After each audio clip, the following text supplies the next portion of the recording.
but nah, He it's like says, a handheld, like it's a handheld console, but it's a computer. It's like a handheld gaming computer.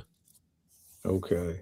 And Yo, God bless y'all, man. Like I'm glad I'm Nays at the age where it's just give me money and experiences. Just let's. I'm that's not my personality. I can never do that. Oh, you like going to gift shopping? Yeah, Oh, yeah, okay, I'm that's dope. good at it, but my pockets stink at it. What's up, AG? Peace, bro. How you doing, man? I'm good. AG, you met my man Ilfam before? I don't believe I have. My man Ilfam. This is the illest hip hop wrestling dude that you can meet out here in these streets. Host of Black Wrestling. So yeah. Oh, that's what's up, man. Interested to know what you think about the West Side Gun thing. Then The that thing was with a big him, size. So cause no, all right. So Wes is a jerk, like in real life as a person, like Alvin, like he's a Just not a letting y'all nice know person. we're live right now. So I'm just I appreciate that. okay. My bad. yeah. My bad. So we just went live. So I just wanted to put that out there before Oh, Oh, we so we're so good. We I I appreciate that because I was yeah. not aware. No, just What I'll say as far as the West Side stuff, really quick is it's a situation where you thought you could buy yourself into something, and just because you spent a whole lot of money with it, it's like spending a whole lot of money with the stripper. You don't get to go home with her if she don't want to go home with you. fair enough. that's a good way to put it too, bro. It's a good way to put it. It's that dude in Players Club that showed up at Shorty house, and she was like, "Nah." Like nah, brother. It ends here. It ends at the checkout counter. Like that's that. Veg, what's good, baby? What's up, y'all? Oh, same Peace, stuff, peace. different day, man. Oh, what's Veg, up, you Vic? know AG, right? Yeah, yeah. Have you ever before? All right, cool. All right. Ill fam, shout out to you for coming up with the idea to even do the live stream. You know me, I'm Fred Flintstone. I'm like, I don't even know nothing about shit, none of that stuff. So I appreciate it. Let's set this off. What's good? What's good? What's good? You are tuned in to Apartment 5B podcast hosted by your man Kill. I got my squad with me in effect as always. My brother Vague from BK. What's going on, bro? I dressed up today. I dressed up for this one. You know, you get the wine, okay? No doubt. We got Ill Fam from Black Wrestling. What's going on, bro? Hey man, what's happening? Y'all heard anything good lately? Here you, here you go. And we got my brother AG from Hip Hop Talks podcast. What's going on, bro? Peace and love. It's all Stoop stories now. You know what I'm saying? Oh, that's the new name of it? Yeah. You know what I'm saying? Okay. Branching off, doing new things, going into the new year. Stoop stories. Okay. All right, that's what's up. That's what's up. Well, y'all know me. Let's jump right into it. Me and AG. Well, let's start here. Like, we finally got the Nas premiere album that we've been waiting for. Some people 25 years, some people 30 years. We've been waiting a long time. I was talking to Eb, and I feel like this is probably the closest thing to Detox, that was probably out there that was left, and we actually got it. What you think, fam? What you think about that? I think not, and I said this when we recently spoke. Like Nas has had a career of expectations. The beginning of it, you know what I'm saying? You start to hear this kid from such and such. He did the verse here, and now he got this producer and that producer and this producer. Expectations is a mofo. Right. That is true. And we're gonna talk about that. So yeah, we gotta dig into that. Before we can dig into that, just give me 10 seconds to just go off on a tangent. The shit that I've seen online for the last 96 hours is fucking crazy, y'all. Like, it's crazy. I've seen some of the dumbest shit that I've ever seen spewed in my life. I had to, and this is not to blow nobody's spot up. I want to say that this is not to blow nobody's spot up. I'm just going to read some of the tweets that I have seen. If all the hip hop fans complain about Light Years actually sat with the album for an extended period of time instead of 1 or 2 listens, chances are they start to appreciate it for what it is instead of what they wish it was. Cool. Another quote. This is where I talk about analytics, how it ruined the NBA is ruining hip hop. Light Years by Nas and DJ Premier has gone #1 in 7 countries on iTunes while charting across more than 70 countries on Apple Music. Here's the thing, y'all. I don't give a fuck. I don't care about numbers. It could be #1 for the on in Mars for whatever reason. I don't care. It has nothing to do with nothing. Another one. After listening to those pre-programmed Casio beats Premier gave Nas for Light Years, y'all gonna appreciate this wisdom. Okay, so that's some of the shade people are definitely. I saw Mickey Fax on Twitter. He was like, "Yo, y'all are destroying Premier on my timeline." That was the most engaging Farmy tweet of all time, by the way. Just that one. That one. Yeah, the one that y'all are killing this album or whatever. That I see you, Mick. You're pretty good at talk about that. Just dropped today, already on my 5th spin. Nas and DJ Premier Light Years is pure boom bap perfection. Primo's chops are dusty and knocking like vintage Gangstar. Nas is spitting wisdom and street tales with that timeless flow. Madman pause tapes and AZ's feature. Is that it? Now here's the other one about analytics. Nas raps 553 words he's never rapped before on a studio album on Light Years. 19 studio albums, 16,507 different words. The pen is elite. Did Primo let him down on this project? Did we really need to know, like, what type of analytical shit is he rapped 553 words he never rapped before? What in Chat GPT are we using now to even come up with this? 16,507 different words. Did Premier let him down? DJ Premier Night and Nas's Light Years album is fire. If you're not feeling it, then it's not for you. Half of y'all don't even understand the references. You weren't there. If you know, you know. Y'all not hip hop heads. You just like rap music. There's a difference. This is my problem with dumb shit like that, because it goes into I for people real quick. My documentary's out there, Killing the Kids. Check it out. It's on PBS for everybody who's always been like, yo, to kill really in the hood, kill really do this. Woo, woo, woo. It's out there. Go check that out. But one of the things I do too is I run men's groups in the community. So I'll get in the hood. We'll do them in the park bench. I'm everywhere in the hood. So we do this. And when I'm going into 2006, AG, you may notice all of y'all Nas fans, we all are, but I'm not great with exactly where it came from. He has a quote. I want to say it's off Magic, and he says we should be adjusting each other's crowns, right? Mm-hmm. It's something like that. Like we should be buying acres, adjusting each other's crowns. Going into 2026, okay, ugly. Mm-hmm. My thing for working with men in the hood is we're adjusting each other's crowns this year. So what I'm about to say, I don't want nobody to take this as hate, disrespect, whatever. I'm just adjusting your crown. Y'all gotta stop sounding like dickheads on Twitter. Y'all got to stop talking this dumb shit. You know what I mean? And I'm adjusting your crown. I don't want nobody to feel disrespected. I'm adjusting your crown. If the only thing that we can say is, I was going, and this is no disrespect to my guy. This is my guy. We were going back and forth about Too Short, and somebody said something about East Coast bias. We got to put that away, y'all. It's been 30 years. I know New York did not play MC Hammer. I get it. But we've got to grow past that, okay? I was like, I never would really fuck with Too Short. Niggas like, oh, here come the East Coast bias. How about I just don't fucking like Too Short? Okay? If somebody says, Kill, I never like Will Smith, do you know what's not going to come out of my mouth? Here go this West Coast bias. Nigga, I don't give a fuck. Guess what? I didn't like Will Smith. I only like their first album. I don't even like the second album outside Brand New Funk. But so we got to stop with that. This is me adjusting your crowns because y'all niggas sound stupid. And I don't like seeing other black men sound stupid. You sound stupid when you say things like, if you don't like this album, you don't love hip hop. That just sounds stupid. Let me show you what loving hip hop is. Go buy the fucking album.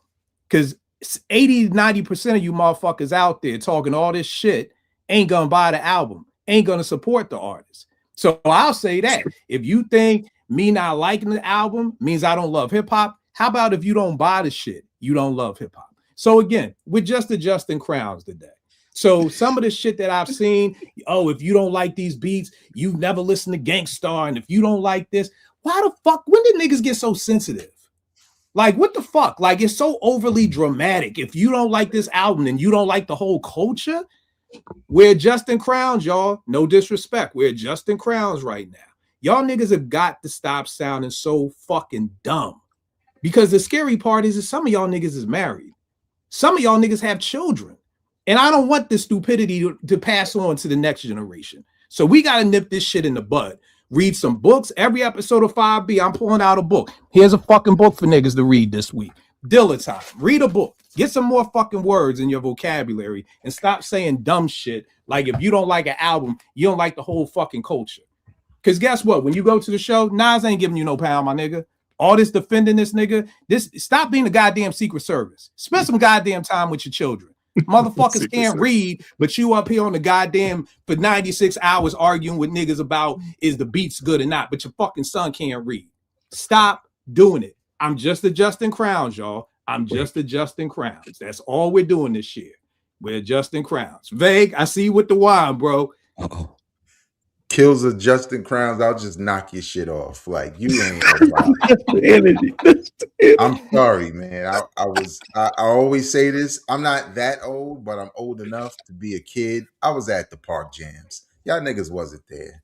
Y'all wasn't. You know what I'm saying? You just wasn't. I was in Bed-Stuy, feet on the ground. I was in Queensbridge, feet on the ground. If I don't like something, even from my favorite artists, it's okay. Because they're still my favorite artists. And I have an opinion, like we all do. But this hip-hop police shit on opinions on social media, like, stop it, dog. You wasn't in there. You when Annie Up was in the building and we was in there pushing niggas ready to fight, you wasn't there. No. You Mr. Google. That's what you are. And now you take, the information you gather from other people online and what you find across the internet and what the popular opinions are, and then you try to write yours. I mean, come on, man. But this is Kill Podcast, so I'm gonna let you can continue on, Just scribble in a notepad and create your life. Is that what you just said? Yo, the more what I'm just saying is, again, it's really no diss. It's really adjusting crowns. I come on Twitter to have good discussion. So what y'all about how Dre set off Straight Outta Compton, y'all about to witness street knowledge. Y'all about to witness how 4 black men, 5 or 6 if 2 more people jump on, how we can intelligently discuss an album. Because I don't want to debate it. Debate would mean I'm right, you wrong. I don't want to be right. I don't want you to be wrong. I don't want to change your mind. If you love this album, good. Love the fucking album. Like, great example. I fucking love Missionary to this day. And it's probably just me, Dre, and Calvin, the only 3 niggas who love this album. And that's okay. It's just the 3 of us. And I'm okay with that. Everybody else said this album is trash. That's cool. Whatever. That's all I'm saying is we got to just stop with the over dramatic. I don't like grown ass men being overly fucking dramatic. If you don't like this album, then you don't like hip hop. If you don't like these beats, then you never liked Gang Starr. Like, what kind of equation is this? And I'm going to stop because we got to keep going. I just need people to start thinking for themselves. And that's really, honestly, like Word is Born to Jesus, the scary part. I tell the story all the time. Tana Talk 3 dropped. Nigga said, Kill, how many mics you give it? I said 4.5. Nigga DM me. My nigga, I thought you fucking fuck with Griselda. I'm like, I love Griselda. It's like 2019. I'm Vague used to be on the show. Niggas was like, Kill, we get tired of Griselda just because of you, nigga. You talk about them all the goddamn time. We don't like them because you like them so goddamn much. And he said, but yo, if you really fucked with Benny, you would give it 5 mics. And I was like, oh shit. That's the way you new school niggas think. You think that if you say you're a fan of something, then you have to fucking give it 5 mics. You know what that is? That to me is going back to slavery. Like, you ain't even got an opinion of your own. Because like, and I feel like that's what's happening. Like, and again, I think the album is good. I like the album. Like, I like This Is No Shots. The album is better than what I thought. But if I don't love the Premier beats, then I'm not hip hop. Or if I don't love the Premier beats, I'm hating. It's like Vague said, you can have an opinion. When Kane dropped Taste of Chocolate, niggas was like, this ain't it. Still love Kane. We'll wait for the next album. But niggas wasn't like, well, yo, you a Kaneite, so you got to say it's a 5 mic album. No, nigga, we knew how to think for ourselves. Yeah, fam, I don't know these niggas. They got names, the Navy and the Beehive and the Barbies and the Kaneites and all that shit. Nigga, we just liked hip hop. So what's the Nas niggas? I call them what, Queensbridge Warriors. I got names for all of them, but you know, Queensbridge Warriors. Yeah. Queensbridge Warriors. But all I'm saying is we're just adjusting crowns. Let's learn how to have a discussion. That was my soapbox kick. All right, boom. Wanted to get together because me and AG was talking on Sunday, and I was like, yo, we got to do a joint. You love the album, you like the album, somebody who dislikes the album. Get us all together in the same room, have a good discussion about the album. Now, AG, if I'm not mistaken, you love the album, right? Correct. All right. Fam, how do you, I haven't chopped it up with you because I want to do this live. How do you feel about the album? Is it a love? Is it a like? How are you all with that? I don't know. I don't know where the line is between love and like, but what I'll say is every time, I haven't even gotten to the Conway yet. Every time I listen to this album, I like it a little bit more. And I don't know, I ain't gonna say I don't know if I'm forcing it on myself, but it's like, nah, I just like the album. So I think I would go strong, like could love it tomorrow. All right, strong pass. You got a strong pass in your hands. Okay, got you. Veg, where are you at? Like, love, dislike. I like it. Definitely can't say I love it, but also can't say I don't like it or I hate it. So I'm in the like category. Good album. Right. And I'm exactly what Veg. And the problem is there are niggas online who are shitting on niggas like us because we just like it and we don't love it. So it's like, goddamn, like I said, it's a good album. It's probably gonna get 4 mics, and now 4 mics. Veg, will you explain to somebody that 4 mics in fucking 1995 was gold? Man, listen, I was going to get that album if it was 4 mics because classic was rare. 5 mics was rare. So if you got 4, that meant that was a good album worthy of your time. So yeah, I don't think, again, another thing people Google and just decide, oh, I'm gonna add that to my arsenal and I'm gonna change the definitions. Come on, man. He wasn't there. Right. And fam, you gotta teach me about this live stream shit. Okay, I'm shouting people out. Nick is in the building. Dutch is a BK. Duriel Moore. Yep, the K-Knights. Yep, Duriel Moore. You're 100% right. You can't win. JR is in the building. Shout out to everybody in the chat. Keep them coming. I'm trying to do both. And like my man just said, you can't win for losing. It's either a classic or it's trash. And we got to move away from that. So let's do this. Expectations. Let's just talk about our expectations for the album. I've been talking all day, so I'm gonna go last. AG, set us off. What were your expectations for this album? Real quick, before I get to my personal expectations, if it's cool, just to that extreme mentality of everything is either classic or trash. I think where the line is, where the expectations were for this album in general, I think everybody put the stamp on that it had to be 5 mics when it came out. I think that's where the problem is. And when people like, yourselves with respect to hip hop opinions come online and said, I don't love it, I like it, and not putting the onus on you, but if you say I give it 4 mics, in your mind, you're saying that's a strong 4 mics. I think that's a good album. But the people that go to you for your hip hop opinion are looking at it like, well, hell, it must be a failure. You know what I'm saying? Because we got a lot of people out here that don't think for themselves. They don't live with the album and soak up the album for themselves. It's like a group think mentality with the Twitters and, all the social medias of the world. So they go to certain people for their hip hop opinions, and they want that cosign. They want that stamp of approval. They want it from, whatever, podcast or Joe Budden podcast or what have you. So if their favorite, outlet says, well, I give it a solid 4 mics, and they wanted it to be at that stamp of approval of a 5, they're looking at it like, well, man, the album that I wanted to be a 5 is a failure. You know what I'm saying? It's not, because this was like a 5 robust type expectation for an album, across the board for a lot of people. Now, as far as my personal expectations, I didn't set the bar that high. This album, I think this album is going on 30 years in the making.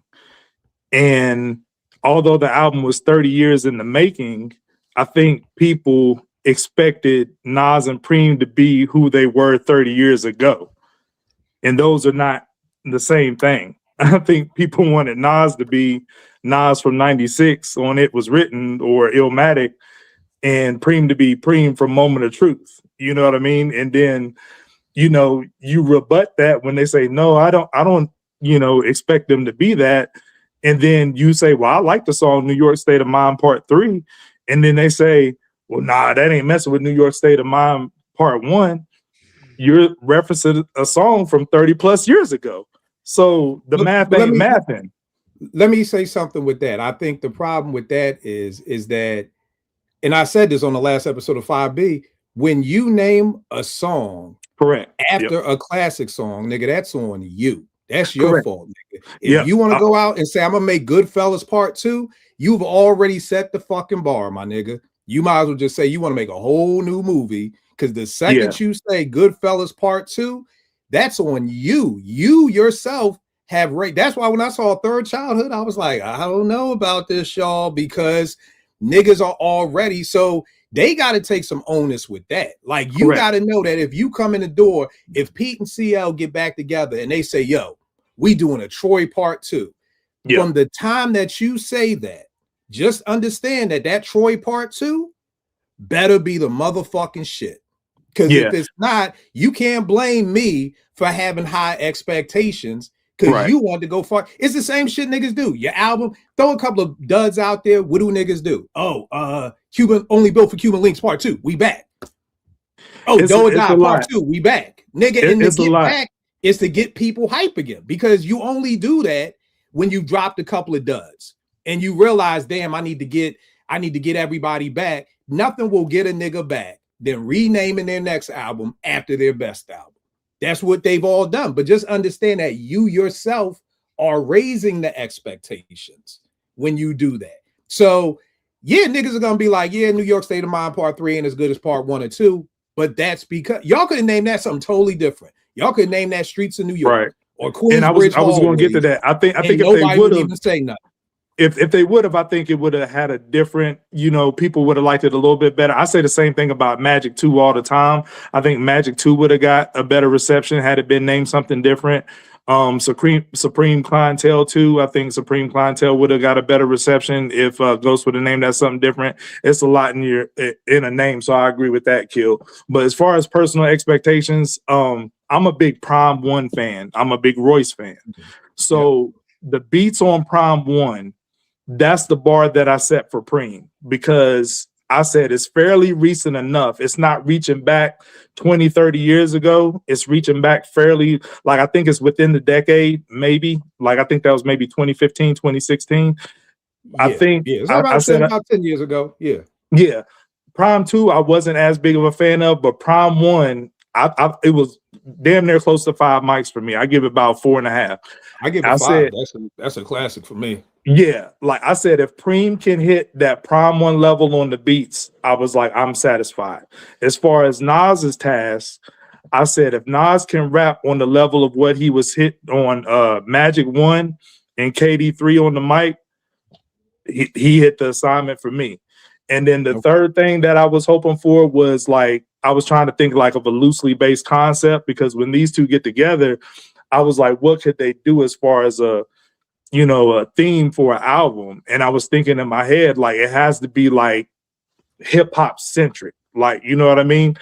And even they exceeded my expectation on that, as far as like, you know, the ode to the graph writers, and then the women MCs and the pause tapes and all that. Like, it captured the essence of the hip hop era, like the golden eras from like 87, 88 to like early 90s, like 93, 94. So I was like even blown away that they did that only, like, in my opinion, that Preem and Nas could do. So to me, they checked every box that I wanted them to check. So they loved the album, because I will put this on par or a little bit better than Prime 1 with the beats, because I think Preem is lauded for his side mission, his side quest beats, like the Biggie, Jay-Z, and Nas joints, right? Like his Gangstar beats, the like album cut joints. I think Preem only has one album that I would say is 10 out of 10 from front to back, and that's Moment of Truth. Like, Hard to Earn, Step Into the Arena. I wouldn't even give them, I would give them like 9s, even Group Home, like 8 or 9s out of 10. Sunrise in the East, like a lot of those joints, I wouldn't give 10 out of 10 productions. That's why I have RZA over in him, because RZA has Cuban Links, he has Liquid Swords, he has 36 Chambers, 10 out of 10 beat tapes from front to back. Primo's magnum opus is Moment of Truth. So I don't know why people were expecting Light Years to be 10 out of 10 from front to back, because Primo hasn't did that multiple times over. He's more lauded for his side quests beats, in my opinion. Yeah, I was gonna say, bro, I think most of the albums you name, most people have it 5 mics. Group Home, Sunrise in the East, Daily Operation, Hard to Earn. I'm a Primo disciple. Like when I first started making beats, that's why when niggas like, oh, if you don't like this, you don't fuck with Premier. I'd be like, nigga, shut the fuck up. Just shut the fuck up. Stop. I mean, the beats themselves, do you think the beat tapes is 10 out of 10? Like the production from front to back's 10 out of 10 on those albums? Oh, hell yeah. Daily Operation, Step in the Arena, Hard to Earn, Group Home, Sunrise. Hell yeah. That nigga was on a run. Like, and again, I get it. That's your take. I mean, my take is like, nah, like this nigga is like, and again, like you said, if you got RZA over him, or you got Preem at 2, or wherever it is, as long as somewhere I got Preem at 2, but I think Moment of Truth is the only front to back album production wise he has that's like flawless 10 out of 10. So I think that's why, for me, I think people were expecting 10 out of 10 front to back. I think Nas was 10 out of 10 on the rhyme side of things. I think he's spitting better than Magic on this album. And I think he's spitting better than KD3 on this album from front to back. But I give Preem about maybe an 8 out of 10. You know what I'm saying? Like, if you think that's being generous, no lower than a 7 out of 10 on this. But I think Nas is making up for it with the lyrics. But Nas has quite a few albums that's not 10 out of 10 on production either. Like Stillmatic's not a 10 out of 10. Right, hold tight. We're gonna get there, but let me get the vague. What are your expectations, bro? All right, let me set my expectations so these Twitter niggas don't try to set them for me. Set it on this nigga, cuz. Right. My expectations were a little bit more neutral.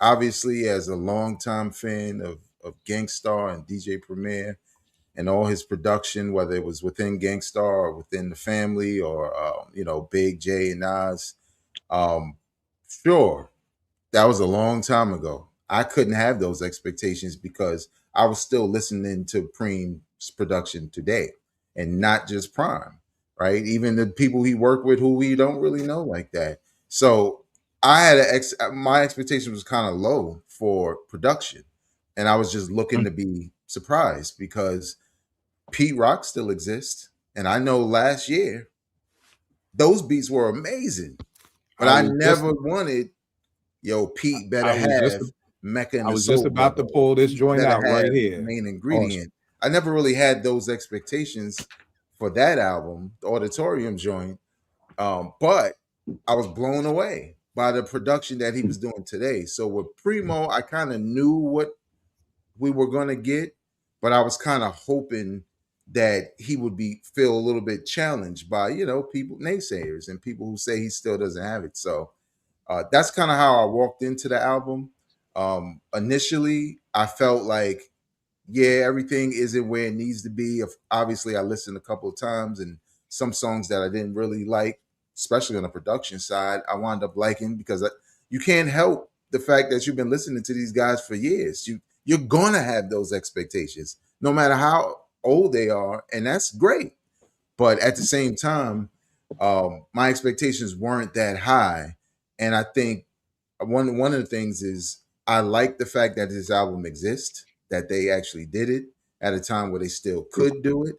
I may not have gotten the premiere that I thought we could get, even if it's not from back then. But at the end of the day, there are more songs and beats and verses and everything on here that I like than what I dislike, to Kill's point. So me skipping New York State of Mind 3 doesn't make the album whack. I just don't like it. Like I don't, and it's a number of things. Some people have mentioned things in the comments like huh? sequences and stuff like that. Those are the things I'm hearing that are off. They're just naturally off. But there's more good than bad to me on this project. Right. Shouting out everybody. Spence is in the building. Spence. Mayman, Stepping Arena is a top 10 all time for me. 3.5 mics is growing on me daily though. Sean, I gave Primo beats on his album 7.5. Nas was in the pocket on this album, my opinion. He blew magic output out the frame. Pete Rock killed it on Auditorium. So definitely, I'm shout out everybody in the chat. Keep it going. Fam, what about you? Oh, my bad. Just to help you out. You said you old man. If you click on some of those comments, everybody can see them on the screen. Perfect. I will click on them. Yeah, there you go. Hey, look at that shit. Look at this. See, this is what happens when you fuck around. I tell y'all, I'm Fred Flintstone over here, man. I'm not George Jetson. Okay. Hey, babe, can I say something real quick on the Auditorium? I'm the inverse of, I guess, you and Kill. Like, I'm the inverse of that because I thought the Auditorium was, I like that album, but I thought the beats were a little sleepy on that album. So I'm the inverse. I like it. I didn't love the Auditorium like most people. So how y'all feel like about Light Years, I feel about the Auditorium. Right. And the funny thing is that, oh, I'm sorry, fam, you knock it out. What were your expectations with this? Oh, expectation wise was, so it's I'm almost like this with every album. Like, all right, what's the artist, right? All right, this is Nas first. It's a Nas album.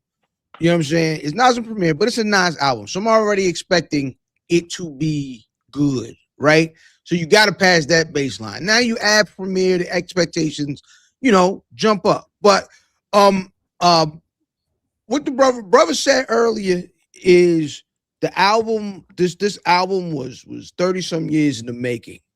And I will disagree there. Our expectations were 30 years in the making. Them niggas started making this album a year and a half ago or so. Right. And that is one of the things that scared me because if, niggas pay attention to how people speak about Primo, they say Primo is notoriously a long-winded producer. Like, if you want a bunch of beats from this man, you know what I'm saying? For the most part, niggas say, oh, you got to keep tracking Primo down. It's why Nas took that nigga to the islands to get the album done because he knew who he had. All that said, I expected a really, really good album, and I was not disappointed. All right, that's dope. For me, the expectations, this album exceeded my expectations because I had no expectations for this album. And I want people to understand when I talk about Premier, when I say I studied Premier, Vague, every Wednesday I would get off work at the radio station. I would come home, and not just for Premier, but all the great producers at that time. I literally would study the album. I would put in daily operation and I would find, okay, what breaks was Premier using? Was he using breaks? Are these drums programmed? How does he go into his sequencing? How out after the third verse into the chorus, does he do something different? Like, my studying is different than niggas just like, oh, I listen to Gang Starr. No, nigga, I just don't listen to Gang Starr. Nigga, I fucking studied. What scratches is he using? What drums are those? What break beats are those? Like, I studied this shit. So for anybody out there saying, oh, Premier is my GOAT with Dilla. It's like the 1 and 2, A and B, they can go back and forth. So for anybody to even think for a millisecond that me saying I don't think Preem still has it, I feel like Preem right now is like Jordan on the Wizards. And if you watched ball, Jordan on the Wizards wasn't bad. He was a good basketball player, but he wasn't fucking Michael Jordan anymore. He wasn't great. I don't think that's up for debate. So again, when people say things like, oh, if you don't like these beats are just like Gang Starr. No, the fuck they not. Please don't try to tell me anything off this album sounds like Code of the Street. Fuck all the big shit. We can go to the B-side shit. Don't tell me nothing on here sounds like fucking some B-sides off the fucking Even So What's Up, Robin Hood Theory, New York. I don't know, man. I mean, here's the thing, and we all have our opinions. But the thing is that these beats ain't that. Preem's drums have no swing to them. For the person who doesn't produce swing, it's like boom, not just boom, boom. Like that MPC 60 magic. That's what they call it. Like the drum swing. Ain't no swinging on here. Ain't no dancing on this joint. These drums are like in the pocket, stale almost. You know what I mean? And again, I don't want to change anybody's mind, but to me, there's no way that you could put on this album and put on Hard to Earn and be like, yo, these beats are equal. Like, I just can't see that. I have no idea how. And again, this is my producer hat on. I do want to talk just from a fan perspective. For me, I know when a beat is dope as shit because I gotta go come in here and turn on a machine to make a beat. That shit is so fucking crazy. I want to make a beat. Ain't shit on this album making me want to make a beat. I can tell you that. I heard better beat. I like the beats on the Rock joint better. That actually set my expectations a little Really? bit. Yeah. Which That Armani section, nigga. When I heard that, I was like, you ain't get this to Nas? I thought that was pretty basic. Again, we 180 over here today. Yeah, You know what I mean? thought Which that is was cool, pretty- which is cool. But what I do want to say about expectations, because AG, me and you were talking about this, and a lot of people talked about it. It's like, Kill, you can't expect Illmatic. And what I want people to understand is I wasn't expecting Illmatic, but I was expecting a 5 mic classic. There's a difference between the two. Great example. Hell Hath No Fury. Most people think that as a 5 mic album. Like most Yep. people. Yep. 5 mic album, right? When I heard the Clips after 16 years, we're coming back with Pharrell, I was expecting a 5 mic album from them. Did I expect it to be better than Hell Hath No Fury? No. But I can still expect greatness from people who do great shit. Those are two. The thing with, and y'all know me, I do marriage coaching. This happens all the time in relationships. People mix a whole bunch of shit up together, and it's not the same thing. So no, I wasn't expecting Illmatic, but yes, I do expect, if you're telling me Nas is the GOAT and Premier is the GOAT, nigga, fuck am I supposed to expect? Subpar shit? No. Like, if you save up your money to fucking go take your kids to see LeBron courtside, even though LeBron is in what, his 20th season, you still want to see the nigga put in some work. You still expect something out of Bron. You know what I mean? So again, this is the gift and curse of being great. When you are great, people expect greatness. Let your kids come home and always be straight A's, and then one day they come home with an F. You ain't just gonna be like, oh, okay, well, it's okay. It's gonna be like, yo, what the fuck happened? Because they've set the fucking bar for what they bring home. They have set the bar. You know what I mean? If you and your spouse, if you're used to your spouse coming home and y'all all lovey-dovey, now they come home and they ain't lovey. Whoa, what happened? What's going on here? So when you set the expectations to be great, don't get mad when people expect great shit from you. Can I? Oh, my fault. AJ, now I'm gonna go to you, Veg. Yeah. Whichever Veg. one. Veg, you go. Go ahead, Veg. I was gonna say, I'm glad you brought up the point up about Swing, because I did a review of the 7 albums or whatever, and shout out to Ak. And Ak, who is a producer, said the exact same thing. Boo Man, who's in this comment section, said the exact same thing. Boo DJ Man, Rap, what's up, man? who's in this comment section, said the same thing. These are producers. So it's easy, and I'm not saying anybody's saying this, but it would be easy for someone who's not really thinking about it in that way, is not really listening to the production intently in that way, as opposed to, you know, how it makes you feel. Because as an MC, I'm listening to Nas, what he's doing with his pen in that way. So some people just have ears tuned in different ways, where we're all fans, but you may not like something like the sequencing. Someone else may be like, what is that? All I know is I hear good shit on this album, and that's all I know. So everything is subjective, but at the end of the day, we got what we got. And quite honestly, this is not damning DJ Premier to hell and now he's just whack. It's just saying there was a certain bar that was set, and just coming up to that bar is good enough. But there are people who feel like it was whack. And, you know, again, I'm not one of them, but some people felt that way. So. Yeah. What you gonna say, AG? Real quick, 2 things. My biggest critique on Primo's production, you said the swing. My thing is he's not layering the beats as much as he used to previously. It's more kind of simple elements, the voice sample scratch and simple elements. He's not putting as much sound layers in them as much as he used to. That was my main critique of what his production soundscape was. But, to what your analogy was, Kill, I'm just playing devil's advocate, and I had this question for you as far as like, comparing the clips, which was a good comparison.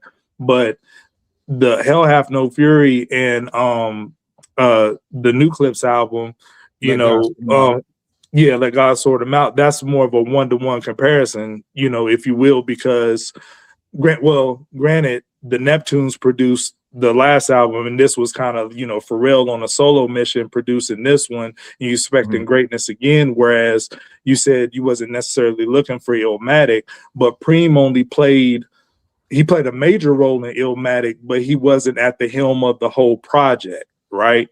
He played a role in doing Represent Memory Lane and New York State of Mind, but that's only a fraction of the album, which is a great portion of the album, but you have to spread that out on this project over 15 tracks. And I think that lends itself to great lofty expectations all these years later. If you're taking that small sample size on arguably the greatest hip hop album of all time and saying we're getting this all these years later, and you're expecting those 3 songs at that level over 15 tracks. Well, the thing is we skip Illmatic. I was saying Illmatic just for now. We could say Moment of Truth. We could say Sunrise in the East. We could say any of the albums that Premier produced throughout the 90s. You know what I mean? And at the end of the day, like I said, and me being a producer, it's very hard for me to take the hat off. And like Vague said, you see all these producers in the chat. Lack of swing killed me, bro. No swing. The drums don't dance. They just don't dance. I mean, to the point that I really want to ask Preem, like, yo, what the fuck is up, my nigga? Like, what happened to the swing? Like, I have so many different philosophies on why Premier's beats have changed. The sounds have changed. Ever since Eddie Sancho, who was his engineer, left, it ain't been the same. Now, I don't know. Eddie Sancho is real he's real talented. Right. Ever since Eddie left, it's been kind of different. Ever since they left D&D, it's been kind of different. Ever since he got off the MPC 60, it's been kind of different. And that's underrated, the space that you create music in. Certain magic is created in certain spaces. That's right. So again, I think the album is good. And again, like Vague said, just to go back to people in the chat, thank you for everybody tuning in and being live in here.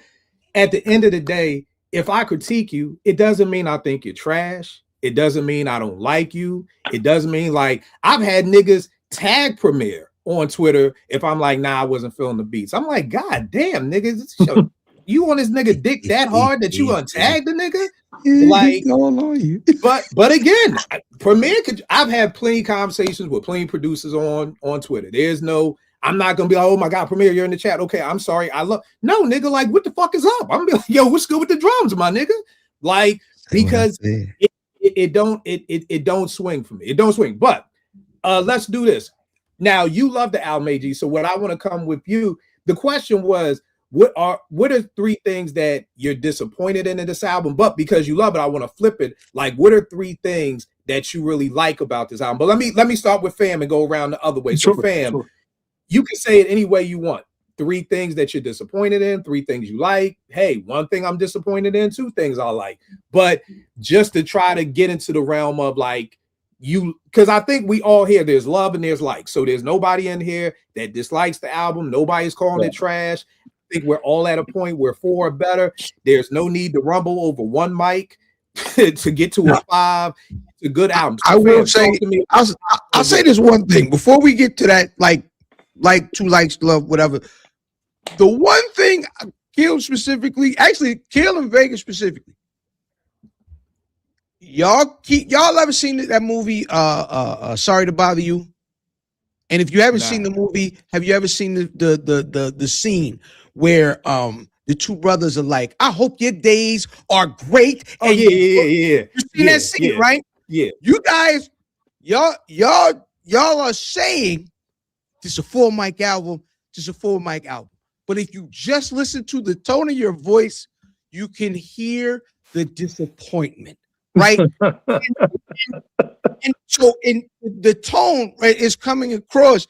And when you hear that way, it's almost kind of, but then when y'all just said what y'all said about the beat swinging, right? It's like, okay, I get it. And it goes back to expectations. I expected this, but there are no joints on here that swing. But there are very, very good songs on this album. Right? Question right there. Let me pause right there. I'm gonna give it right back to you. There are very good songs on this album. Is that the beat or the rhyme? Because, like, I think AG or somebody was saying in the chat, not AG, somebody was saying in the chat that Nas is what held this album together. I always say when me and Vegas come together to make an album, I want to bring 100%. I want him to bring 100%, and the album should be 200%. You know what I mean? It shouldn't be I'm bringing 50 and he's bringing 50. So what I've seen from people, and again, I'm not saying these people are right or wrong. Believe what you believe, is that Nas held this down. Like, Nas was the anchor of this album. Nas did his part. It's kind of like what we were saying about the LL album. It's like LL did his part. He understood the assignment. Q-Tip fucked up this album. That was what was like the roundabout. You don't like The Force? No, I think it stinks. You know, no, I think it stinks. Tip. LL understood the assignment. I just think Tip. I like that. LL was in his bag. Yeah.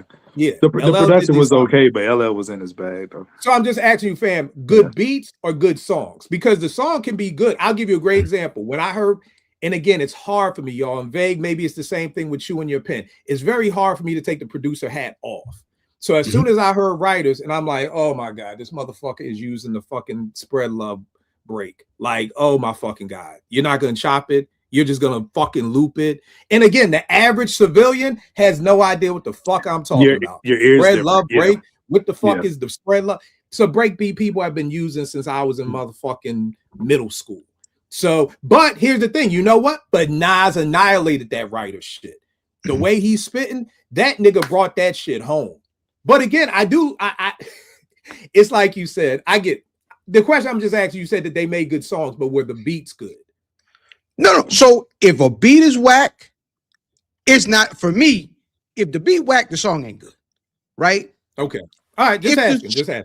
If the lyrics stink, the song ain't good.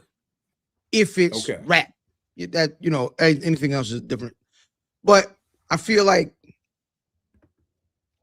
I would have made some different sequencing choices. I would maybe have moved some records around because, pause, I feel like this album was back heavy. Like, LeBron I think is dry as leather. I love these people in the poll. Wow. I'm sorry, LeBron is dry. That sandwich in his avatar is dry. I'm sorry, I'm just playing. But no, like, I feel like the This is back a good point. end, Nas has to approve the beats. Nas picked these beats. So, But then another thing too, sorry to interject. Like Mass Appeal's like an independent label, so depending on what the budget is, Rob Markman said this in a video I saw today. Like, you know, depending on what the budget was, if they're paying for, you know, if some major samples is out the budget, they can only work with what they can work with, you know. and I mean, Nas and AZ song had a different beat before Joe Budden said, and it didn't get cleared, so they had to use a different beat for the other joint. I would love to see Mass Appeal's budget because De La and De La Fashion has a lot of big samples on their album. Like, one of the reasons I love the De La album is because it's a De La album. And if anybody knows anything about a De La album, is there are tons of samples, and there are the Police are on that album. That's true. Okay. If people know anything about sampling, Sting and the Police are notorious for charging. So that Run It Back, and Nas was on that song. Police. Yeah, you know, there's Roy Ayers on that album. Jermaine Jackson is on.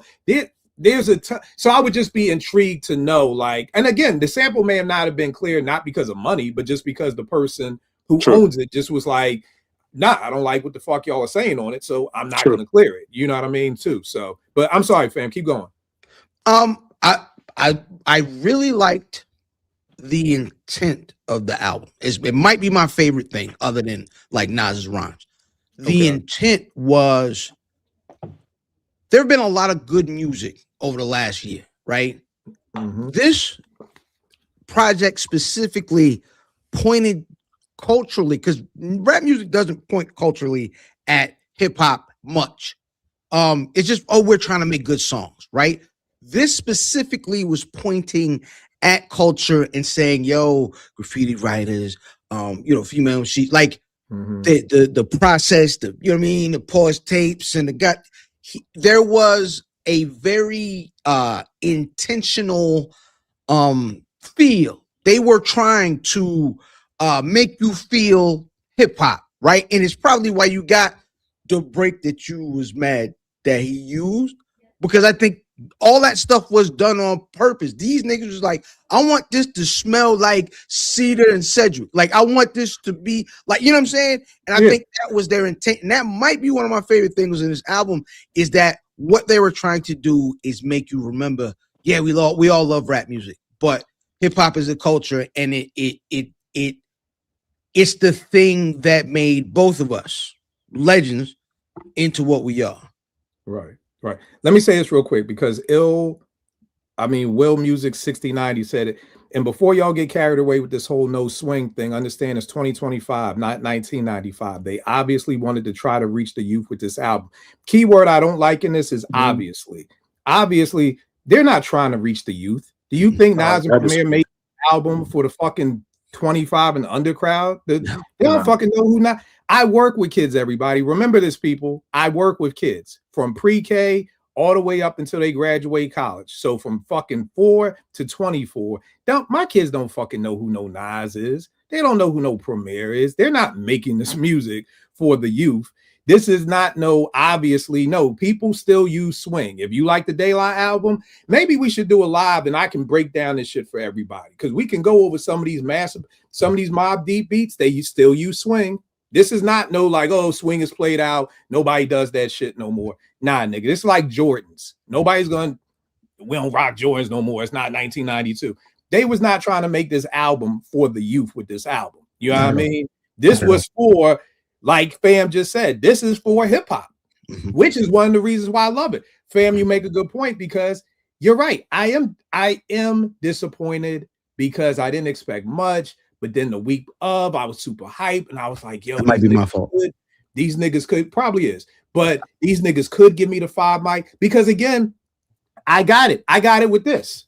To me, I give it a strong 4.5. It may get 5. I got it with this. There were beats on this album from the time I put on Dreamin', Shy City Do It, This Man, We're on Our Way, Fortunate. Oh my fucking God. I was like, couldn't keep the machine off. So, what's the joint on here? All Kinds of Ideas. When I heard that beat, I was like, God damn. You know what I mean? So I wanted 5 and I got 4. So I mean, yeah, I'm disappointed, but it's still a dope ass album. You know what I mean? But if you're, again, y'all know me and my fucked up brain, I'm not even gonna go there. If you're expecting something at the end of the night and you don't get that and you get something else, you may be like, that was cool. I really wanted. You should have said it. Should have just said it. I got, it's like, yo, you still good, but you are a little salty. Like, damn, I really thought I was gonna smash, but it didn't happen. Okay, cool. You know what I mean? So there is a level of disappointment, but the head was still good. Like, I'm good with that. Like, we good. You know what I mean? So I don't want you to think like, Fam fucking me up, man. But give me something you like. So you like the album. You like the fact that it was very hip hop. It was driven to like the writers, the pause tapes, all those things. Give me something else that you fucked with about the album, or that disappointed you. Maybe, you were a little disappointed. I don't know, but what else you got? So I am of two minds specifically about New York State of Mind Part 3. And I think you said it earlier, is that if they would have called it something else, it'd have been a dope joint, right? I think Primo said that he wanted it to keep it the same tempo, right? Because all 3 songs, I guess, are the same BPM. And which is cool. And I got what he was doing with the sample, and he was trying to do something conceptually, and it didn't do what I think niggas wanted it to do. It didn't live up to or feel like the other two, because the second one I felt like was just a flip of the first beat. This was Right, a brand new, this a whole brand new joint. And I think niggas, Yeah. you know what I mean? Niggas like, this ain't the house I expected. Nigga, I ordered a hamburger. You gave me goddamn turkey burger. I ain't want no turkey burger. Right. Great point. Boo Man sounds like he used a lot of played instruments. Even the first cut was someone playing the melody in the style that he would have chopped it. Marco Polo, very acclaimed producer, known for everything from Master Ace, Organized Confusion, crazy discography. He had put on Twitter that Primo actually sampled his sounds for this album. You know what I mean? And he was like, "Yo, Premier sampled me," and I'm like in Twitter, like, "Hey, what do you mean he sampled you?" Like, so I guess Marco Polo has like sound kits and like sound designs that Premier sampled. He said it was sampled on My Life Is Ill, Writers, Sons, and My Story with AZ. You know what I mean? So if you go in the credits on Apple or wherever you go, Marcos Polo's name is listed as a composer because Premier was sampling Marco Polo and not necessarily sampling records. Similar, AG, what you were talking about on Prime. I think Prime is an asterisk to me just because he sampled Adrian Young. So the fact that he had access to Adrian Young's sampling library is incredible. And this, let me say this very quickly and make a thesis statement. I'm not saying this in a disrespectful way. If I gave you Adrian Young's catalog to sample from, you would be fine. You would be fine because you can listen to almost every song on Prime, and when you hear Adrian Young's original, it's the same thing. And that's no disrespect because shit, Come Clean is just a loop. 90% of hip hop that we listen to is just a loop. But what I'm just saying is when you have someone's whole discography there for you to use, that's why the second Prime to me wasn't as good because now they're using Man Wonder. Yeah. It's a difference. It's a big difference when you have to dig through all these records to find 15 songs versus me just saying, hey, here you go. Here's my hard drive with 150 songs that are just fucking amazing. You don't even have to, as soon as you hit play, you hear fucking the sample and it's incredible. And again, I'm not trying to take anything away because that Prime is 5 mics, but it is an asterisk for me because it's not cheating, but it's kind of cheating, and I'm old. So new people like, he'll shut the fuck up. Niggas, don't nobody digging records no more. We sample all our shit off of YouTube. I know I'm the old man at the club, but that's that. Vay, give me something you were disappointed, loved, liked, or whatever. And I'm gonna come back to you, fam. So first, as a fellow Aries, fam should know I've been waiting to talk to him about what he just said. I think at the end of the day, yeah, of course, there's a little bit of disappointment because you can't help yourself. It's like you listen to these guys for years. Your expectations are going to go all over the place. But at the end of the day, I feel like it's a good album. There's more that I like than I don't. Some of that energy is just coming from these online niggas. That's where my energy is coming from. I know they're here, so I'm talking to them. You know what I'm saying? But because we didn't get to do this yet, one of the things I love, and fam said it, was I just love when I heard pause tapes, which I used to actually do, and writers back to back. It like Nick said in the comment section, the gray beard nigga in me was awoke.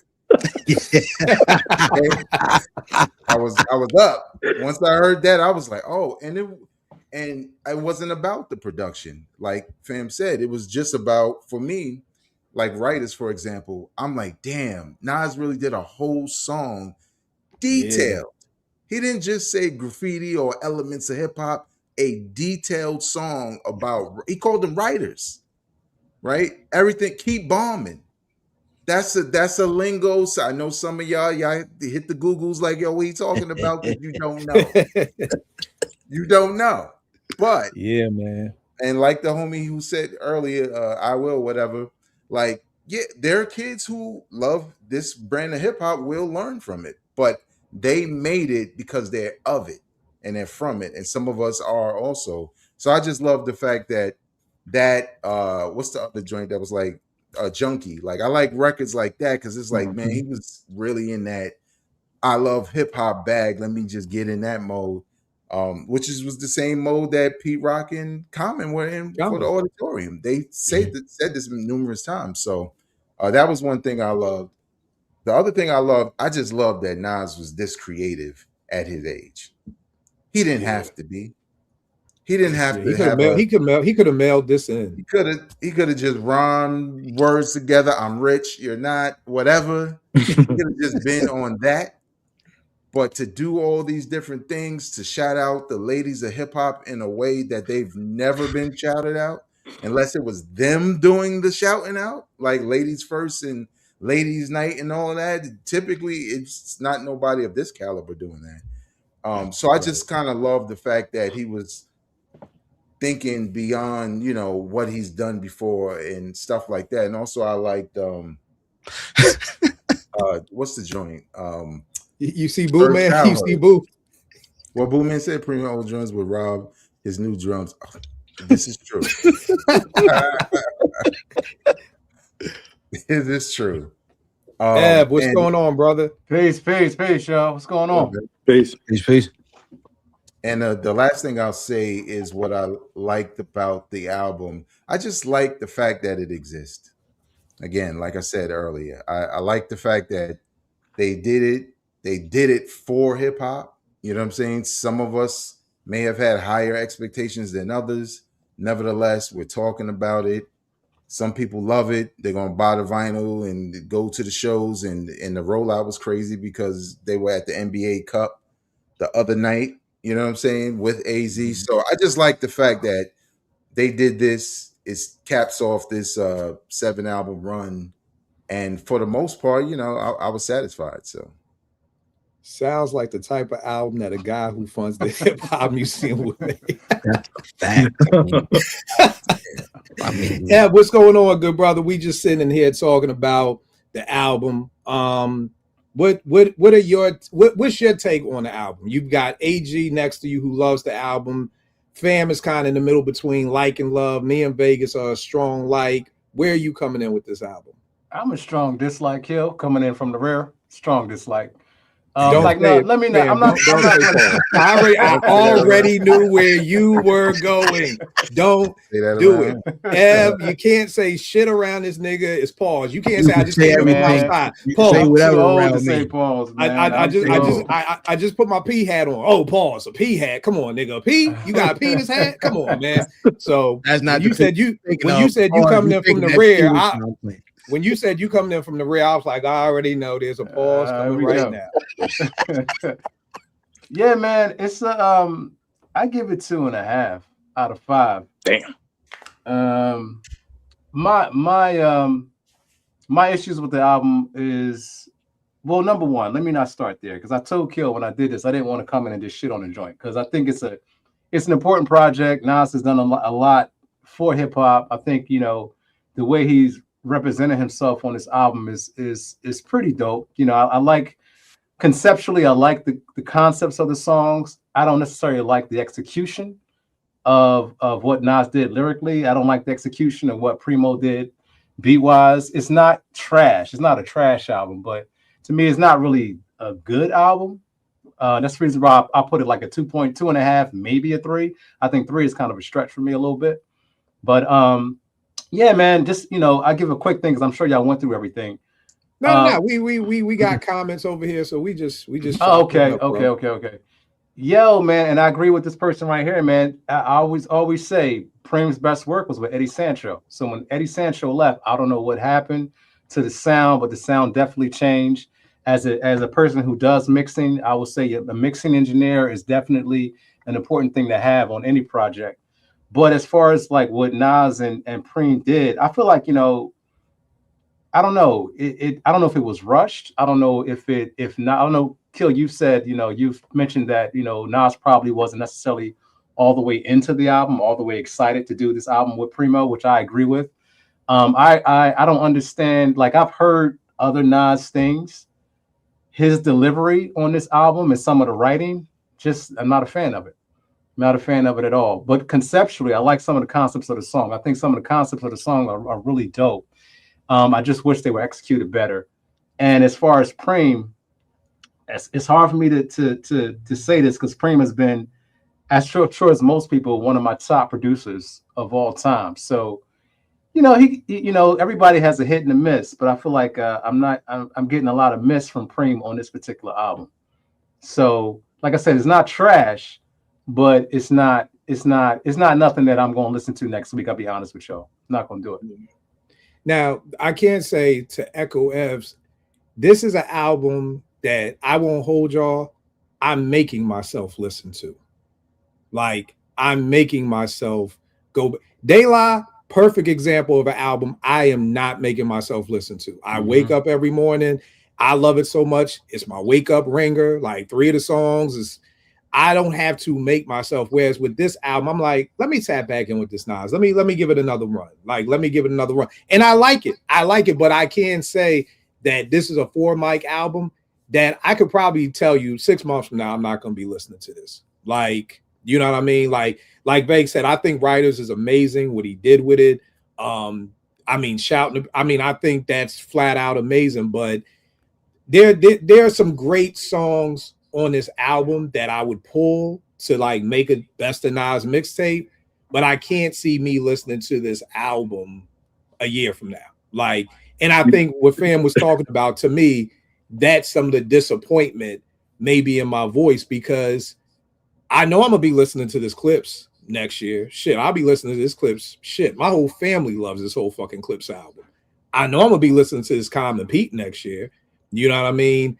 And it is kind of disheartening for me to say that 2 of my favorites don't get into that category, because I like Nas and Premier more than I like Pharrell and Malice and Pusha. I like Nas and Premier more than I like Pete Rock and Common. So it is kind of salty for me to be like, damn, these, you know, we finally get this album and it's not something that I know I'm going to be listening to or I get excited to listen to. You know what I mean? You want to say something, AG? I was just laughing because I said run the tape because you said the same thing about KD1. No, now, and I'm glad you said that. I'm glad you said that. Everybody watching, AG reminded me that I did not like KD1. And my man God out of Chicago, shout out God, one of the craziest MCs out there. I Am God. He said, "Yo, I challenge you to listen to it. I listened to it again. I love KD1." So I'm taking your challenge, AG. Like, I'm listening. I'm still listening. You know what I mean? Sure. So that's why I'm saying I'm making myself do it, because you challenged me. And if people challenge me, I'm down for it. You know what I mean? So I am continuing to listen to it because you said, Kill, keep running it. You know, if you said, Kill, give it a week, and if you after a week you don't fuck with it no more, so be it. You know, and I owe that to you as a head and somebody I respect, that if they said, yo, Kill, I challenge you. So I won't hold you. It does get better, because I think maybe when it dropped, it was at a 3.5. I would probably end it with a 4. So I'm going to keep going with it. And I think we did a show about Apartment 5B about this. Is it okay if an album doesn't land with you the first listen? Yes. Yeah. Oh my God, yes. Yeah. That was To Pimp a Butterfly. Remember that first listen? We was on that. Yeah, me and Ab hated down. We was like, this some shit. This some bullshit. This wagon shit. 48 hours later, we was like, yo, Kill, I think I like it. Like, me too. I think it's a classic. So, yeah. So, for me, I think the thing that I'm most disappointed in is Preem. It's just Preem. Like, I think Nas did his job. I just wish Preem, I just wish there was a little more refreshing sound in Preem. And that's just something that I don't get. Like, even the Ransom EP, there's like 3 songs I like, 3 songs I'm not a fan of. There's just something missing. Like I said, Veg, I think you talked about the Auditorium. I wasn't expecting Straighten It Out from Pete Rock. I wasn't expecting True Master from Pete Rock. I just wanted some banging ass beats. You know what I mean? And again, like my man right here saying, Nas picked the beats. You know what I mean? But again, here's the thing that I want to know. What did Premier play him? Okay. Maybe he picked the best of the. You ever go shopping for a lemon or like vegetables and shit? Like, when T goes shopping for that shit, she really be looking at tomatoes. I'm like, nigga, what the fuck are you looking at? Just put it in the bag. No, she's looking for specific things. Maybe this was the best that Primo played for him. I don't know if y'all keep up with Preem's joints. He has something called, what they call, vague beats that collected dust. Mhm. Yeah. The last one he dropped, and we were in LA for Profit, and I'm listening to it in the hotel room, and I'm like, yeah, I know why these collected dust. I know why nobody picked these fucking beats. I know why. And that's not a shot. Here's the thing, y'all. We got to stop with this Erykah Badu punk ass smooth shit. I'm an artist and I'm sensitive about my shit. Once you hit that return button and you upload it to SoundCloud, you have now entered the realm of niggas critiquing your shit. If you're too fucking weak to hear somebody say, I don't like it, or that's not good, keep that shit in your car with your niggas from around the fucking way.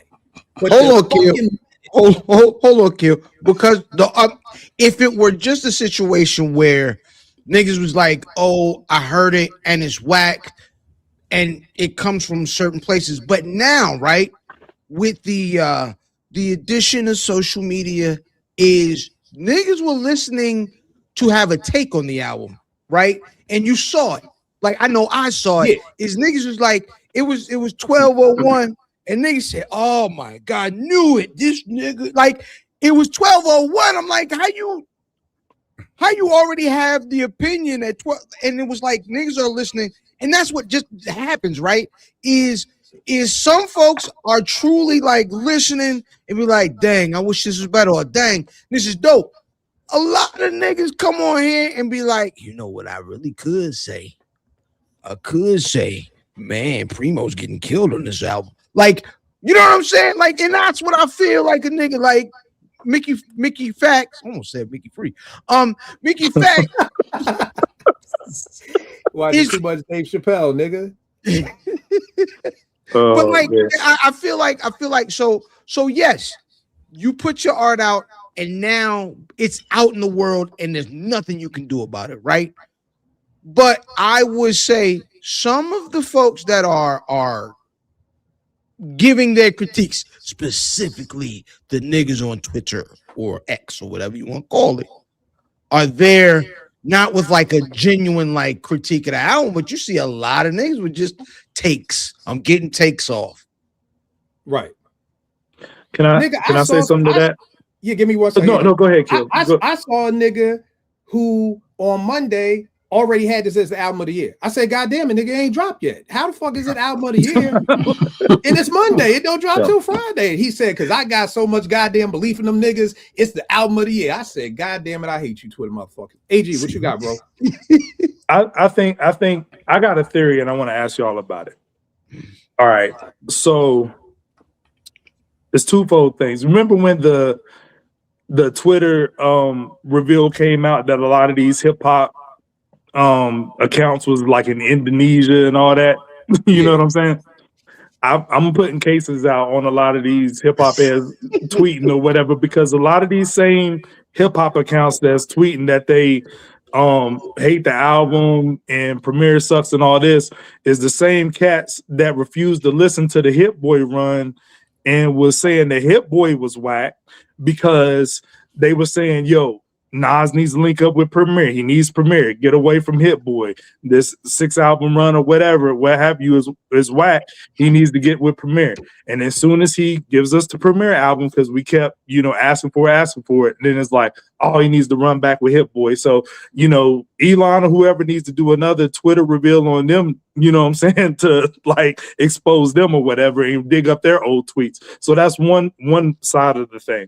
But the other part of it is this. I think this is Illmatic. It was written all over again, but in reverse. And I'll tell y'all why. Because it's like subconscious classic conditioning.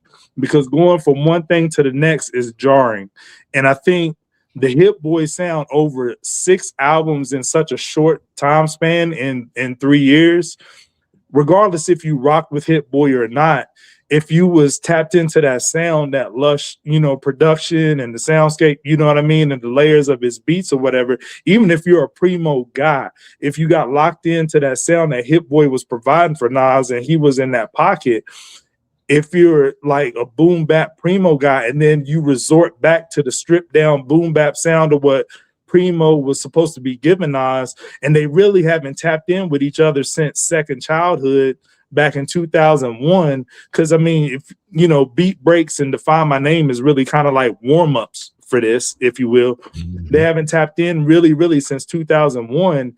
Then, you know, like Hit Boy and Nas has 6 albums, and then you come back to Primo tapping in with Nas. That's a jarring transition. That's like a hard left going back to like an old sound, and it's like an ode to hip hop, and it's taking it back to an essence in an era that, you know, the soundscape was something totally different over the 6 album run with the King's Disease. The only thing remotely close to that was Magic One. You know what I mean? What Hit Boy created. So if we got this subconscious classic conditioning, for a lot of listeners, regardless if you know it or not, it's a kind of a jarring transition. So do y'all think that's why a lot of people, I know it's the bare bones of like Primo ain't producing like he used to, but do you think for a lot of people it's that, you know, hard left, it gives you whiplash hearing the transition? I don't know if it's here in the transition, because keep in mind we heard KD 1 and 2, and then we heard Magic. You know what I mean? Which was the Boom Bap album. You know what I mean? And I don't remember anybody being, when they heard Magic, I remember that shit. What, it dropped in December, 2 years ago? It dropped right at Christmas Eve. Yeah. Almost, yeah, like it dropped right then. Nobody had a jarring like, oh shit, this nigga Hit Boy is in the Speechless 4016. You know what I mean? Meet Joe Black lane. Like the shit just fit. It was like, yo, this is. It made niggas even get more excited because it was like, yo, okay, this ain't the KD shit. This some straight boom bap speak.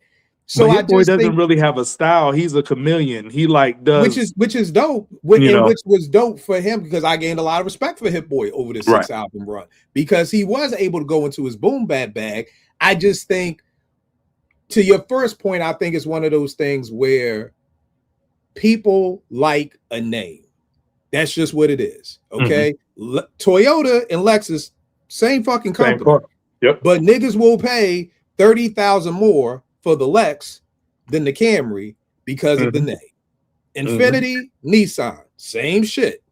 There was one time that the Infiniti Jeep was the exact same as the Pathfinder. Same fucking model, like nothing any different. Same fucking car, 15,000 difference because of the name. People love a name. And people have been wanting Nas to get with Premier for over 30 years. So people love the name. I remember when Magic dropped. You know how many niggas got at me that night? Like, yeah, killer, I told you the motherfucking Primo still got it. Listen to that motherfucking Joan Wave Gods. And I'm like, nigga, Hit Boy did that. Primo's just doing the scratching. And it was like, oh, okay. Okay. No, nigga, like Hit Boy got that shit. Give that nigga his props. Right. And at the end of the day, if we put Magic versus this, that ain't even a competition to me. This ain't even close, in my opinion, to what Magic is doing. You know, Nas' pin on that fucking Magic shit, Meet Joe Black, them shits, crazy. But again, like you said, I think he's rapping better on this than Magic. I mean, I feel you, but I think at the end of the day that I think something that you were alluding to, or something that I've seen, is that people didn't give any of the KD or Magic run 5 mics, but then are giving this 5 mics. And I'm like, it's a little fucking fishy.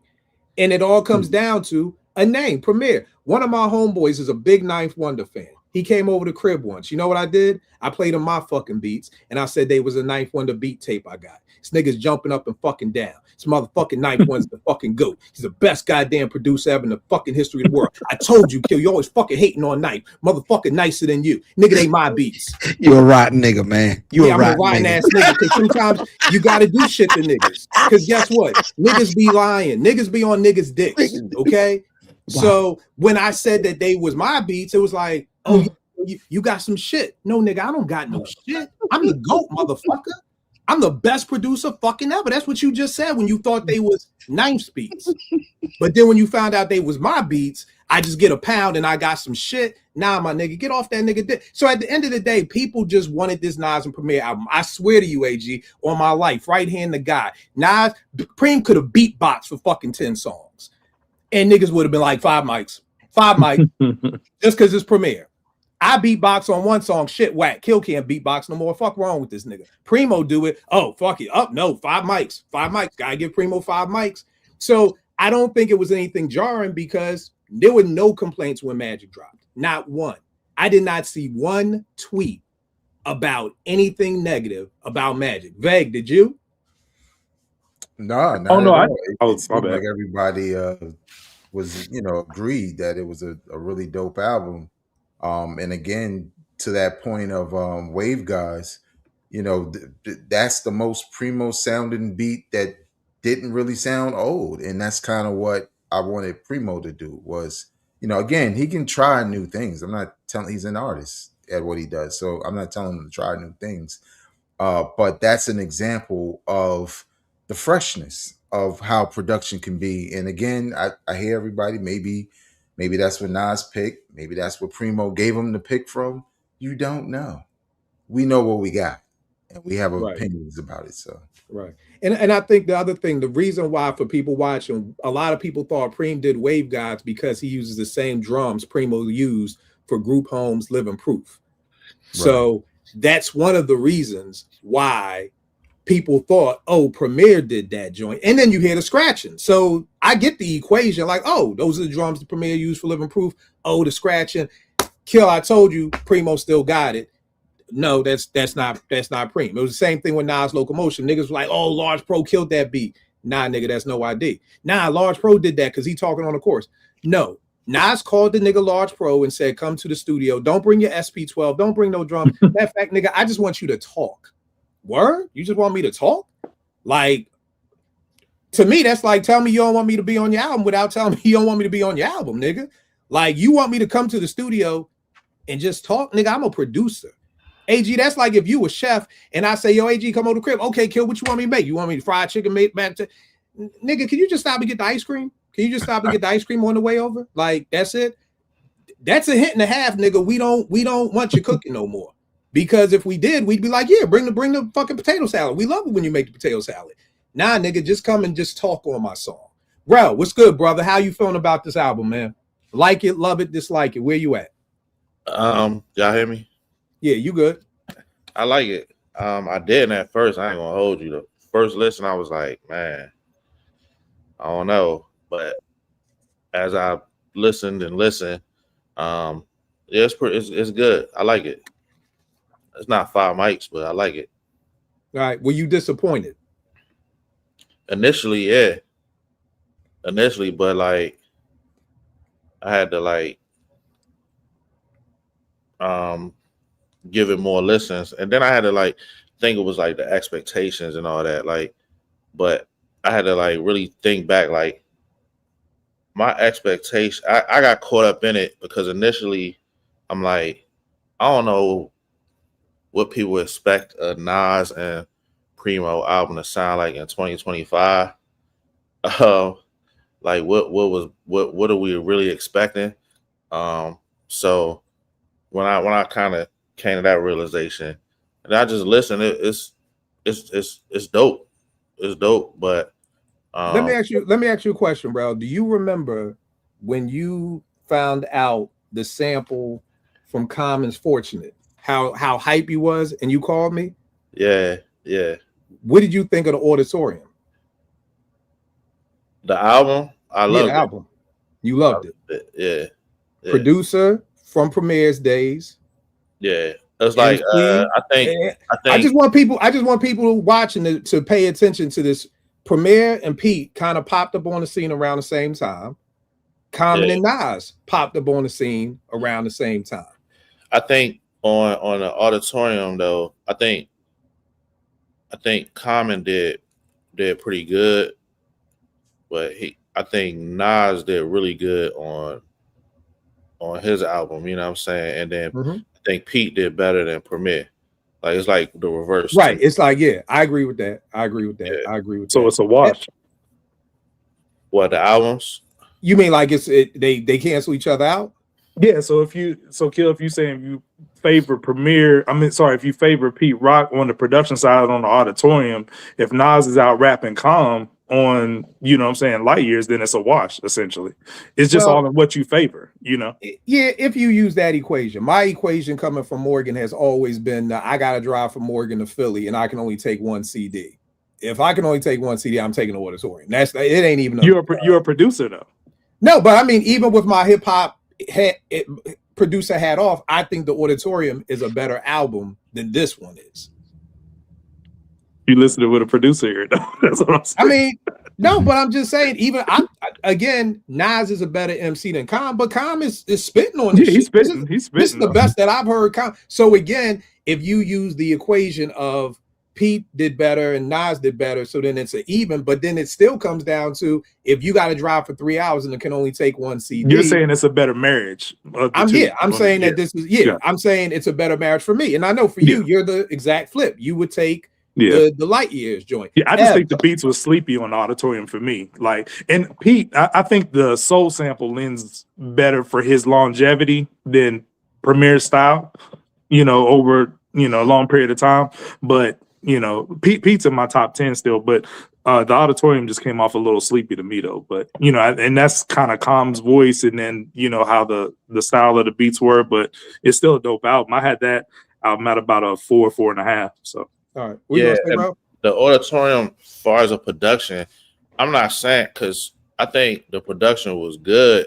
It wasn't like amazing. Like the beats was cool. Like I wasn't blown away by Pete's production on that joint, but it was just he wasn't bad. He was good, but it wasn't like mind blowing.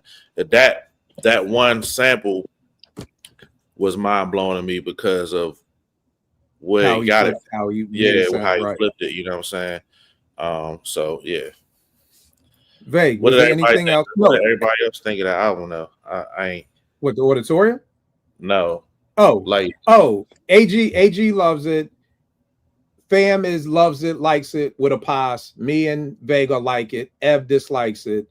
Ev, talk to me more about what do you think you would have wanted from this album? Like what got left out from you? Like when it's Thanksgiving dinner and fucking Aunt Peaches brought the mac and cheese and she tried some new shit that she should have tried before Thanksgiving. Like what did you want more from the mac and cheese? I wanted a good album. I mean, I'll be honest with you. Like, I understand that, this album is, at least 2 decades behind the time frame that everybody was looking for. And I understand everybody's older, but I still feel like, Nas can still put out quality work. Preem can still put out quality work. I don't think this album is necessarily quality work. I feel like Nas on this joint, and I feel like it's because of both of them. Like, I feel like, yes, Preem definitely fell short on the production side. I feel like Nas fell short on the rhyme side. I don't feel like he's really riding the beats like that. I feel like even some of his choices on certain production and how to attack it, I don't think as well. I don't think he's in pocket. I think he's like putting a lot of words together. Like I said, the only thing I really liked that what Nas was doing was the concepts. I feel like he has some really good concepts in there. But as far as the execution, I feel like it was lackluster. And I just, for me, if they was going to do it, regardless of, and I get it, everybody wants you to do this project and they've been on your heels forever. But if it's not good, just don't put it out. It's like, all right, what's the worst thing that can happen? People going to talk about you. Going to talk about you either way. It don't really matter. But I don't feel like it was a quality thing. I also feel like, I don't know if they had this, but this album makes me want to bring back the A&R. I feel like they needed somebody else in the room to be like, nah, don't do that. Try to do this. Nah, that's cool, but I think you can do that a little bit. I think you can do a little better than what you did. I think, unfortunately, it's like the first time somebody cooks a dish and it's just accepted by everybody in the room. And it might not be a good dish, but everybody's just accepting it. So it's like, yo, you can actually, if you go back and try this again, you could probably get this mac and cheese a little bit better than you had it the first time. But I don't know if they had somebody in the room to do that. One, because, we're talking about 2 icons in hip hop. So it's not so many people that's going to have a difference of opinion with them, number one. And so I don't know if that plays a role. I'm not saying that it did. I'm not sure if it did or if it didn't, but I just feel like, yo, man, I'm just not a fan of this joint. Nah, I feel you, bro. I feel you. Let's look at this right here. I know one of the things that not necessarily disappointed me, but I think it kind of goes back to AG, what we were talking about, expectations, not taking 30 years to make this album. You know what I mean? It's kind of like, I don't know we have to remember this, y'all. I know people forget everything, but y'all remember when the Popeyes chicken sandwich first came out, and niggas was getting killed for them sandwiches, and like the fucking wait time was like an hour and a half. Like, and I remember my man got one, and he was like, "Man, that shit was whack." And I said, he was like, "I had to stay in line for an hour and 45 minutes for that chicken sandwich. Ain't no goddamn chicken sandwich worth no hour and 45 minutes." But I'm like, bro, again, you're mixing two things together. Was the sandwich good? I don't think there's any food on this earth that's worth waiting an hour and 45 minutes for. I don't care how good the cheesesteak is. I don't care how good the steak is, how good the shrimp is. I'm not waiting nowhere for, you know, an hour and 45 minutes. But it was like, is the chicken sandwich good? I think that if this was their third album, it's a good album. I just don't think it's a great album. I think for it being the first. So like, let's say if Nas and Premier did an album back when the Scratch Magazine joint started. You know what I mean? And then they did another album around 2010, and this is their third album. I think I wouldn't be disappointed. So, family, your point about the disappointment you hear in my voice, it is because this is the first album. It is because I waited to. I remember Veg. I brought the Scratch mag. I was in Harlem with T, where fucking Jimbo's getting cheeseburgers, and I'm reading it. I'm so hype. I'm like, yo, babe, we about to get this album. Like, yo, it's really coming. That shit was 24 years ago. You know what I mean? So it's hard when you make somebody wait this long. If a joint makes you wait a year to smash, nigga, please don't nobody sit here and tell me your expectations ain't gonna be high. Let's not play that game, okay? Right? Can I get a nod? I know niggas is married, but y'all can just blink. Y'all don't have to do nothing. Just blink, and it's okay. Fam, like hell yeah. If a joint make you wait a year to smash, you are expecting some good ass shit. Let's Rich stop Cracker playing. Syndrome. That's what Ed said, right? Rich Cracker Syndrome. All I know is you are not going to be like, I don't wait a year. It's going to be cool. No, nigga, it's not. So again, I just think it's like, if you make somebody wait 30 years for something, nigga, we are going to be expecting greatness. And again, this ain't coming from fucking, and this is no disrespect to these people. This ain't coming from Elzhi and Black Milk. This is not that. This is two of the greatest MCs and producers ever. I don't understand how you can't have high expectations for that. The only problem with that analogy, Kill, is I'll flip it on his head, like, you know, using the Hit Boy run as an example. Like KD won their first time Lincoln. By the time you shake off the lack of chemistry, you know, when you're figuring each other out, you get to like the Magics and the KD3, and you really know each other's, like, you know, you catch each other's rhythm. You know what I'm saying? Like, if this was Primo and Nas's third outing, for me, I would have higher expectation for it. Okay. You know, from a chemistry standpoint and a working together standpoint. Because like I said, this is their first time tapping in with each other since 2001. If you're not counting, you know, beat breaks and Define My Name as a warm-up, because like Fam said earlier, you know, if Nas is touring, he's doing business ventures, he's doing all these different things, and Preem's on tour, and he's elusive, and Nas had to drag Preem to the Bahamas to lock in. Like, I don't know if all y'all seen the Joe Budden interview, but they listed off the songs that they created while they were in the Bahamas, and those are the hottest songs that were on the album.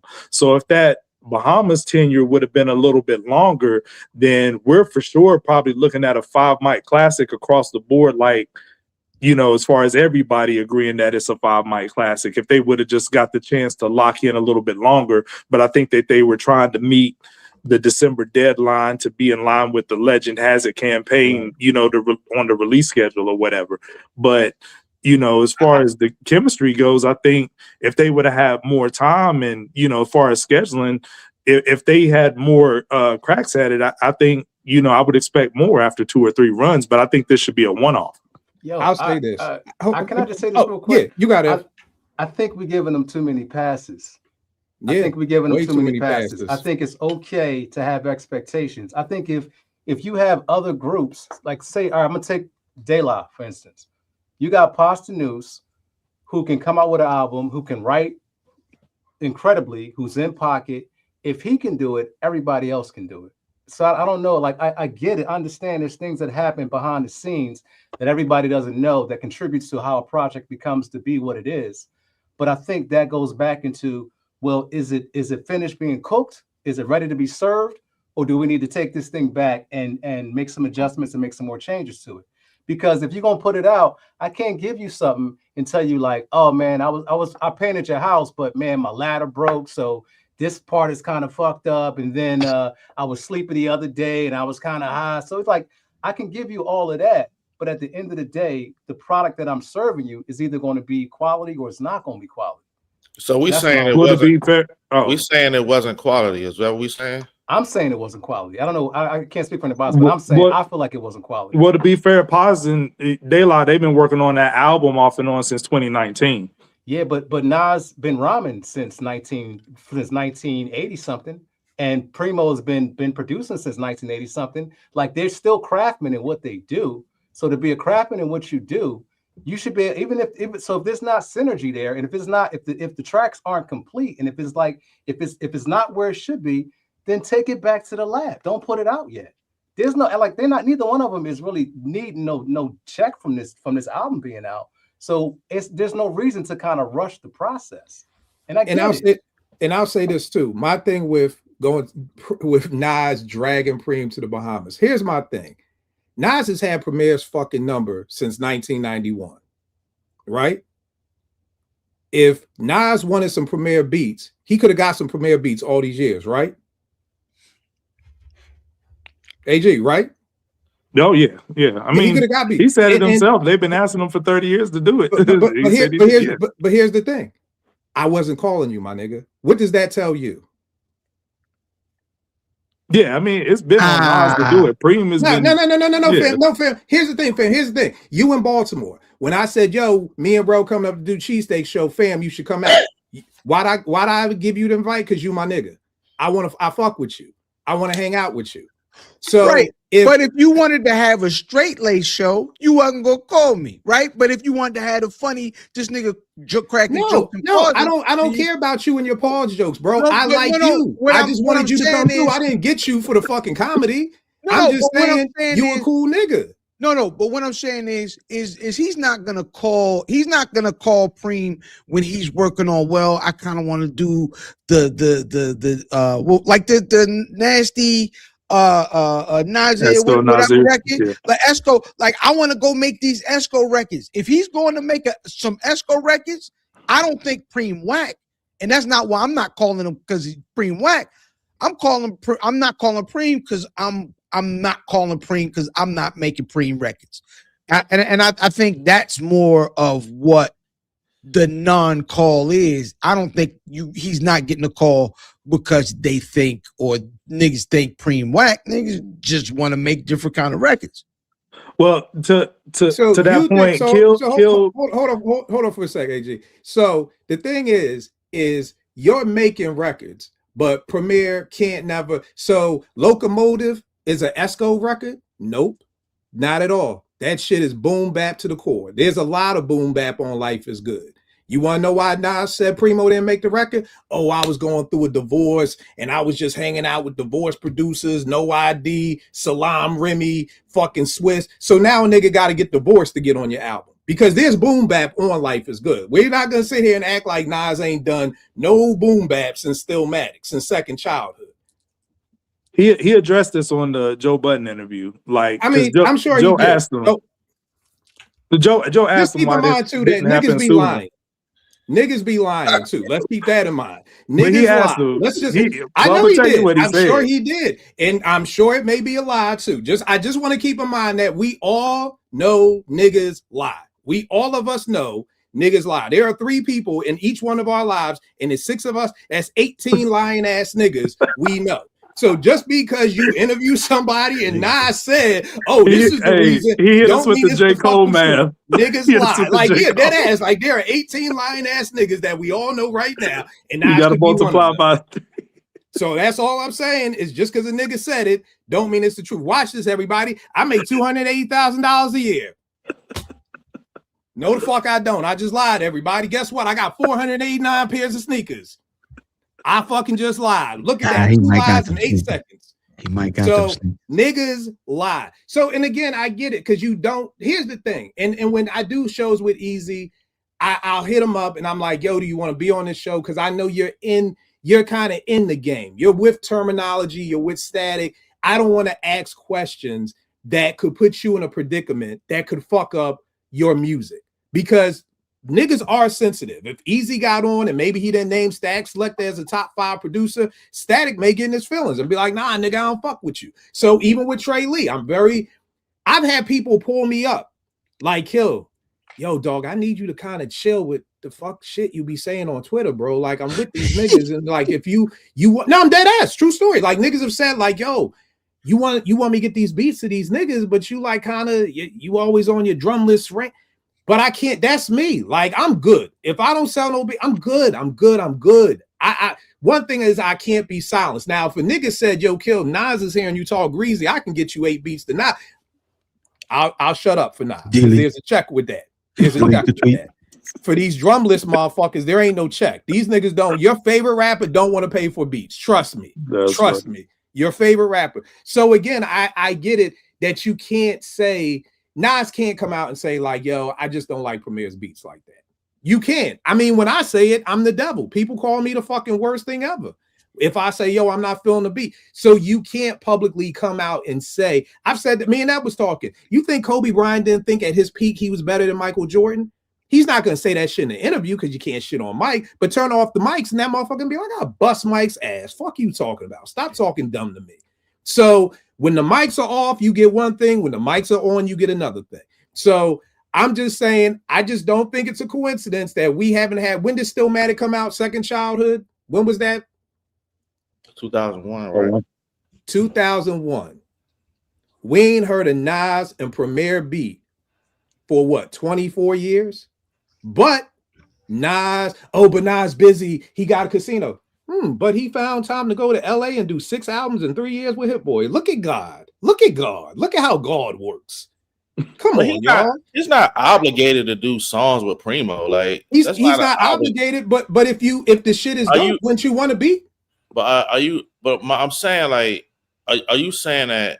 Are you implying? Am I saying that the industry doesn't fuck with Preem anymore? Yes, that is what I'm not implying it. I'm saying you're talking about Nas. You saying Nas? Yeah, I'm saying Nas does not fuck with Premier's beats like that. Yes. Okay.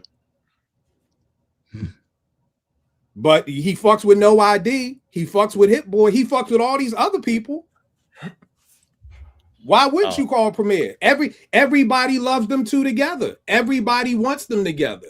If the nigga still Preem had a beat for the Jay's Black album, and Jay was like, yo, the beat just did not fit the album. And I was pissed. I was like, man, fuck Jay-Z, man. Motherfucker, Preem, the beat wouldn't fit the album. Years later, 50 got on the beat, and I heard the beat, and I was like, yeah, that shit wasn't gonna fit the album. Nah, bro. Like, nah, that ain't it. You know what I'm saying? What you gonna say, Beg? No, I was just gonna say that. I mean, I think at the end of the day, we can't isolate these artists, MCs, especially of this caliber, as just niggas rhyming and niggas making beats. There are some people out there who just do that. This is a record industry. There are plans. There are people that you don't know, that you don't see on the camera, that play a role in decision making. And then it's not always about what's dope and what's hot and how many mics. And Nas is not he's a smart individual as public relations goes. Why would you say that? Yeah, of course. You just did an album together. You, even if you felt that, you would not say in that moment when you're promoting this new album together that you hadn't worked with him because you didn't like the beats. You're not going to say that. You know what I'm saying? No, you have to give an answer that you don't even have to lie. You can give an answer that really speaks to this union, this album, what we did together today and not the past. And that's the important way to do it. So I look at it like, and again, I work in media. I don't know about everybody else. I'm not saying other people don't. I'm just saying this is real life. We know people in the record industry. This is real life. Like, everything ain't just going to be about, what's dope and what's whack. Sometimes it's just a plan. And like somebody said earlier, the plan was kind of to like make an ode to hip hop. Cool. like Ev said, the execution could have been better, and there's nothing wrong with that. The Right. execution on a jump shot to win a game could have been better. There's nothing wrong with that. You know what I'm saying? Jordan missed, LeBron missed, Kobe missed. There's nothing wrong with that. So trying to psychoanalyze and say people don't know what they're thinking and all that dumb shit, that ain't the real world. Because we work and live in the real world. And you don't have to believe me. You can come the way I work. You can listen to Strictly Hip Hop back in the days. I'm the same person and I spit. So I know what it takes to do some of these things, but I know if I make a song about something that I'm interested in and nobody likes it and most people say it's whack, maybe it wasn't a calculated decision on my part, but at the end of the day, I don't see myself as a failure and I don't think nobody else should because it's art. That's what happens with art. It's put out there to be embraced, rejected. We hate it now, we love it later. That's just how the shit works. So I think in some ways with social media, we can overanalyze things when it just is what it is. Some people like it, some people love it, some people hate the shit, and that's okay. So And that's the Do you like it? And that's a dope, Yes, we like point, babe. Are you here for the beginning of the show? And I just want to real quick. I just want to say that's a dope point, Vague, because Nas is a true artist. And to Kill's point, if he didn't want to mess with Preem's beat during that time frame of Life Is Good On or whatever, that's okay. I mean, he's not going to come out and say that, of course. But one thing I always liked about Nas, he marches to the beat of his own drum. Like, I always say he zigs when everybody else thinks he should zag. Like, we've been wanting him to do this album with Primo for 30 years.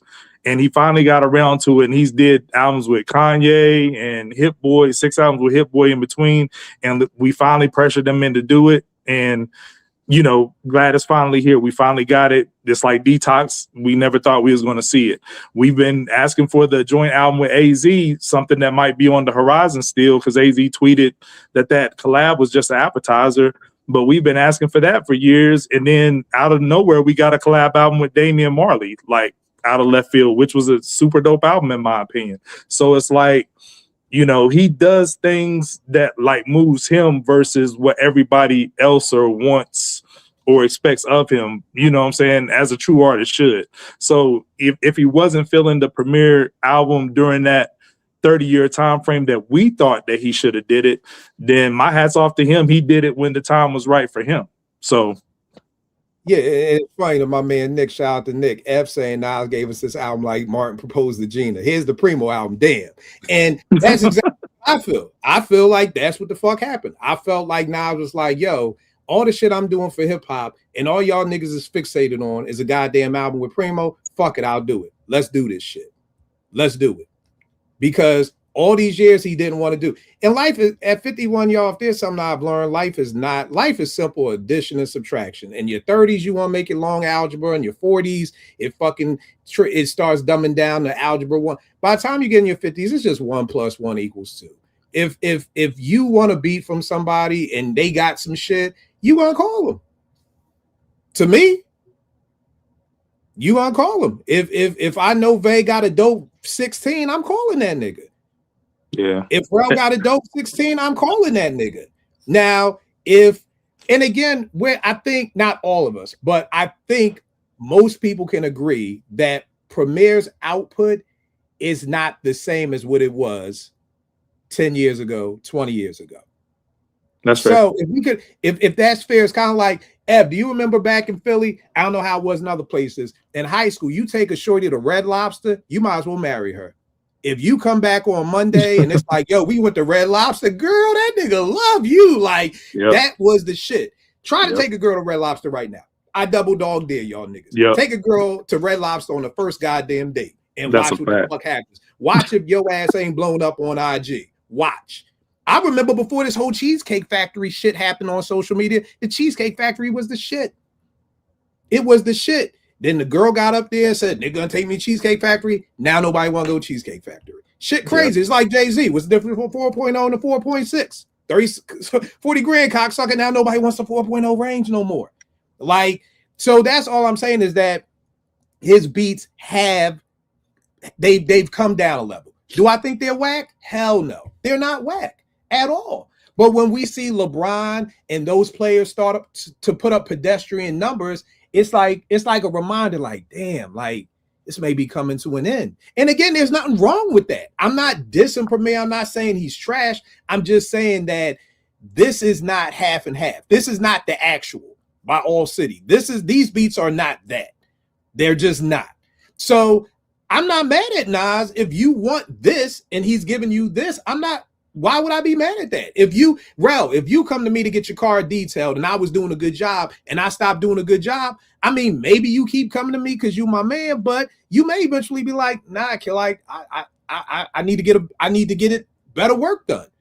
You know what I mean? And you may not want to say that. You know how many barbers? You think I left a barber and fucking text that nigga like, yo, bro, you fucked up my face, so I'm not coming back? No, I just didn't come the fuck back. There was no goodbye, hey, sorry we've been for. No, I just stopped fucking coming.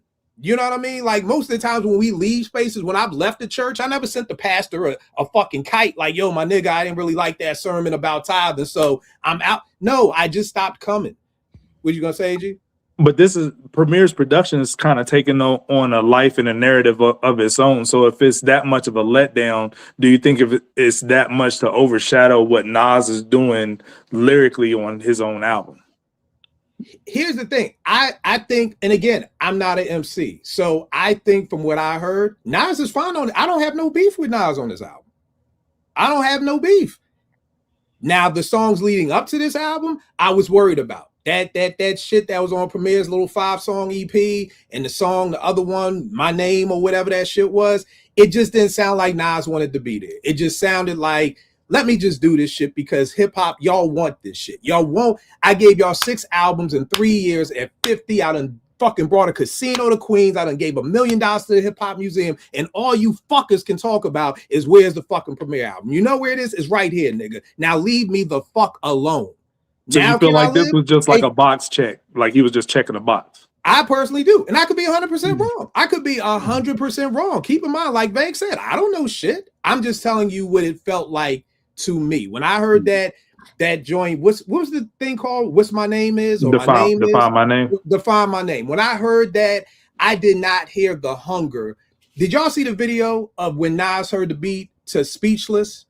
Mm-hmm. When he's in the studio and you see that nigga's face, I just don't believe you heard the definition of My Name Is beat and you had that face. I just don't believe that. I could be 100% wrong. Again, I don't know shit, but I'm just saying I know 1 + 1 = 2. I know I call the niggas who I want to get with. I know I reach out to the people who I fuck with. I know that.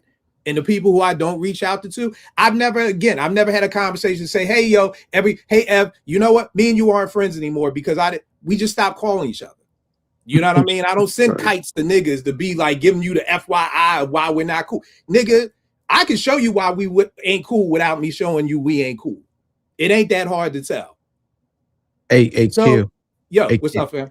Kites to the Pastor sounds like it could be a West Side Gun song, by the way. Hey, Veg, Rel, what's up? We got something, Kites to the Pastor? Kites to the Pastor. We got some. I'll send y'all some shit. Tonight. Kill in the pulpit.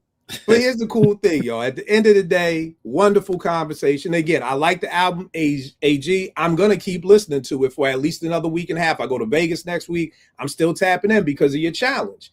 And here's the thing, y'all. Y'all know me. I want to be wrong. I love it. I would much rather all of you all say, Kill, you dumb as shit. You ain't no shit. This album is great. I'd much rather do that than be like, I was right. Like I said, this exceeded my expectations because my expectations were really fucking low. Hey, if you say you like the De La, the Mob, or the Clips better, I ain't mad because all 3 of those albums are phenomenal. I love all those albums, like the Mob and the De La, Chef's Kiss. Like I love those albums. Right. I apologize, y'all. All the people in the chat, I done forgot about y'all, but I love y'all. Thank you for tuning in. I done forgot these niggas over here talking, and Jay hasn't. First live, man. Oh, here's a great thing, and Jay hasn't worked with Primo since 1999.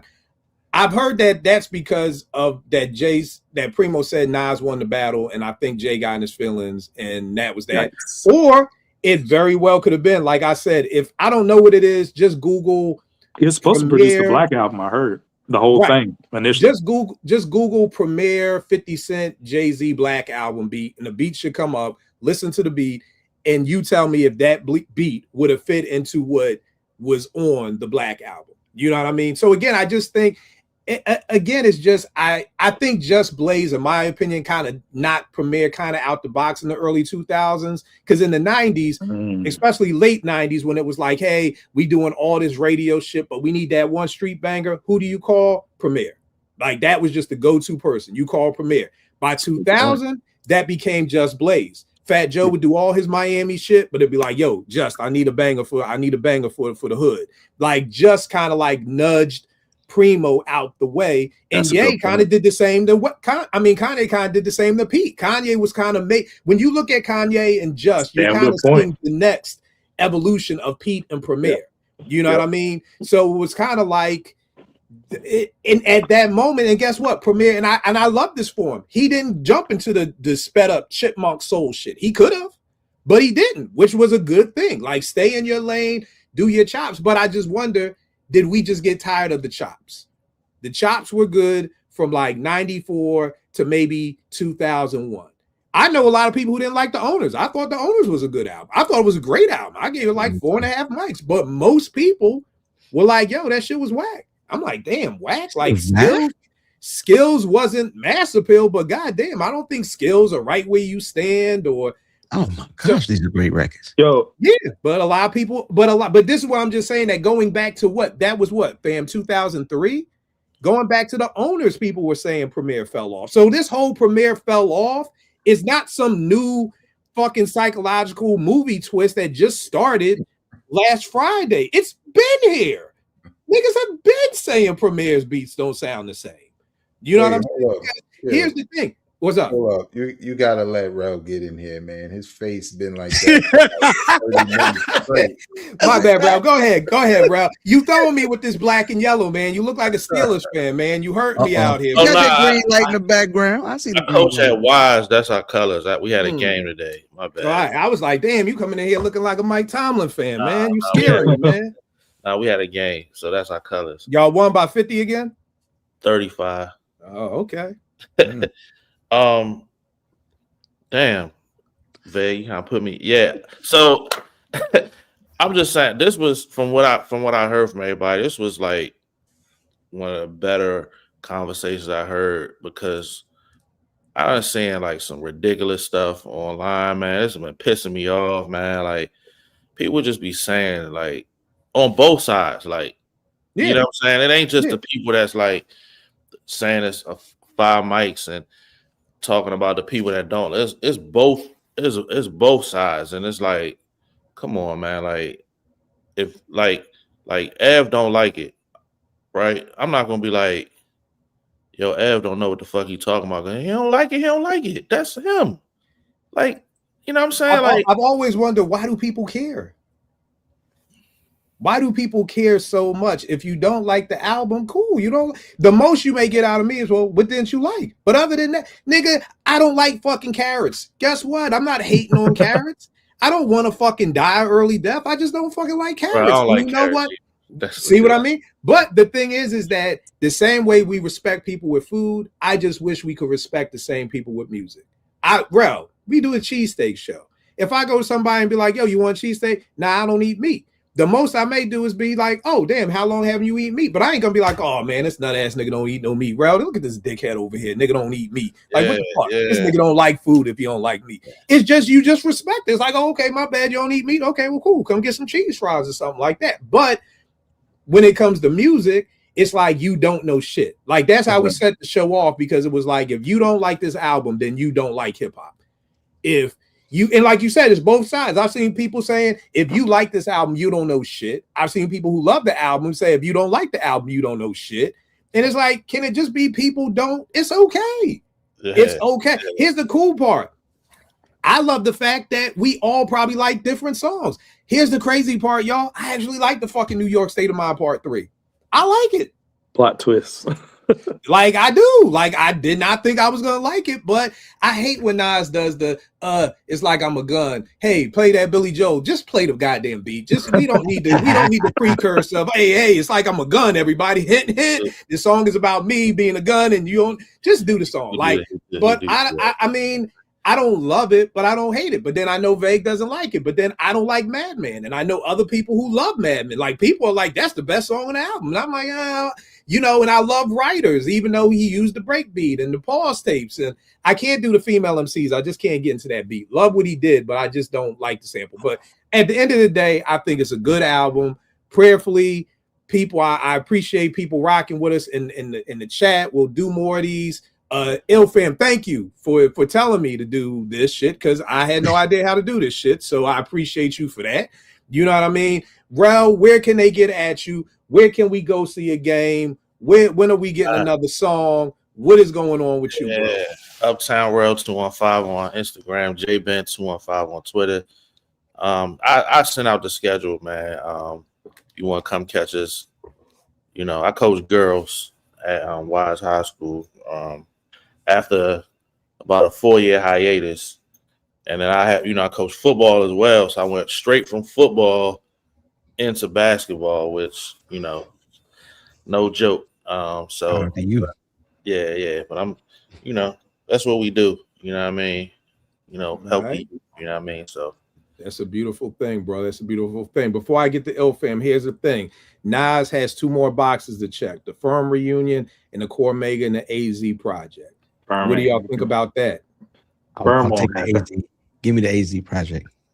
Okay. After the AZ one, after the song that's on there, I love that song. Like that's one of my favorite songs on the album. My Story, Your Story. Yeah, so, the Firm won't happen, but AZ probably will. Yeah, I don't know about the Firm one because I don't know. I mean, but I didn't expect the Firm to be on King's Disease, so you never know. Right. Just Blaze and Bink did kind of outshine Primo. This is a Nas. I'm just going through some of these joints real quick. It's an album that Nas fans either love or hate. That's true. Mm-hmm. New York State of Mind Part 3. Like I said, shockingly, I like it. You know what I mean? Real quick, fam, do you give me 2, 3 of your favorite songs off the album? The AZ record is insane. Madman is insane. And I love the Nas, Nasir, Nasty, whatever the name of it. I'm terrible with names of songs, but those are 3 songs I really like. And just the FYI, shout out to my man Eddie in the chat who said he bit Trey Lee's many faces for that shit with the 3 different personalities shit too. So, you know, shout out to Trey Lee out there. And Gemini the Gifted one too. And Gemini the Gifted one did it earlier too. Rest in peace to Gemini. You know he passed away, right? Yeah, I saw that. Yeah, rest RIP to Gemini. Rel, what were your 3 off of this? My Story, Your Story, Writers, and if I had to pick 3rd as my favorite,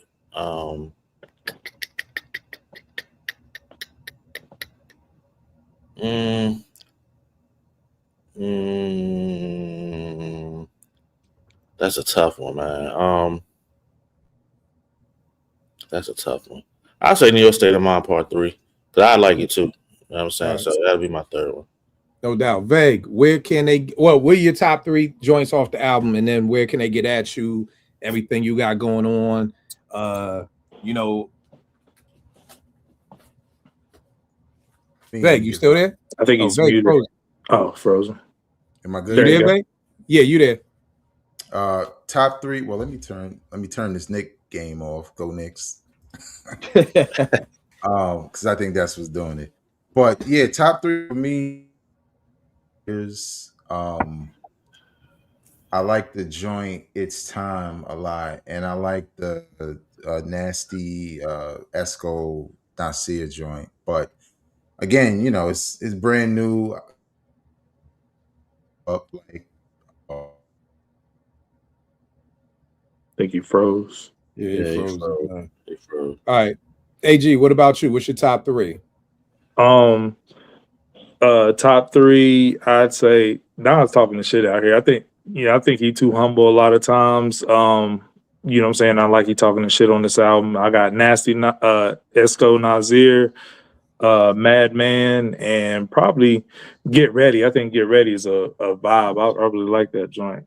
And can I ask a quick question? Y'all can just say yes or no. I didn't get to ask it earlier, but for expectations with the beats on Premiere, all their classics from before, you know what I'm saying, from Illmatic to Stillmatic, do y'all consider those beats 10 out of 10 as far as like what everybody else was expecting? Because I don't think I Gave You Power is a 10 out of 10 beat. I don't think Second Childhood is a 10 out of 10 beat. I think they're classics because of what Nas did on them conceptually. So do y'all think, y'all could just say yes or no, but Nas Like is an 11 out of 10. Nas is like, of course, but I think they got a few joints here and there that's not a 10 out of 10 beat wise.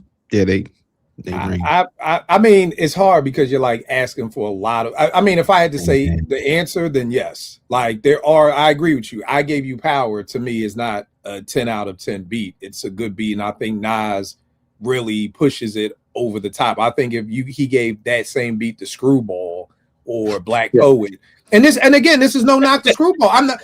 Y'all always be laughing. I'm not. It's not a diss to them. I just don't think. If that was on a Screwball album, I don't think that beat would be heralded the way it is, but it's with Nas. It's Nas talking about being a gun.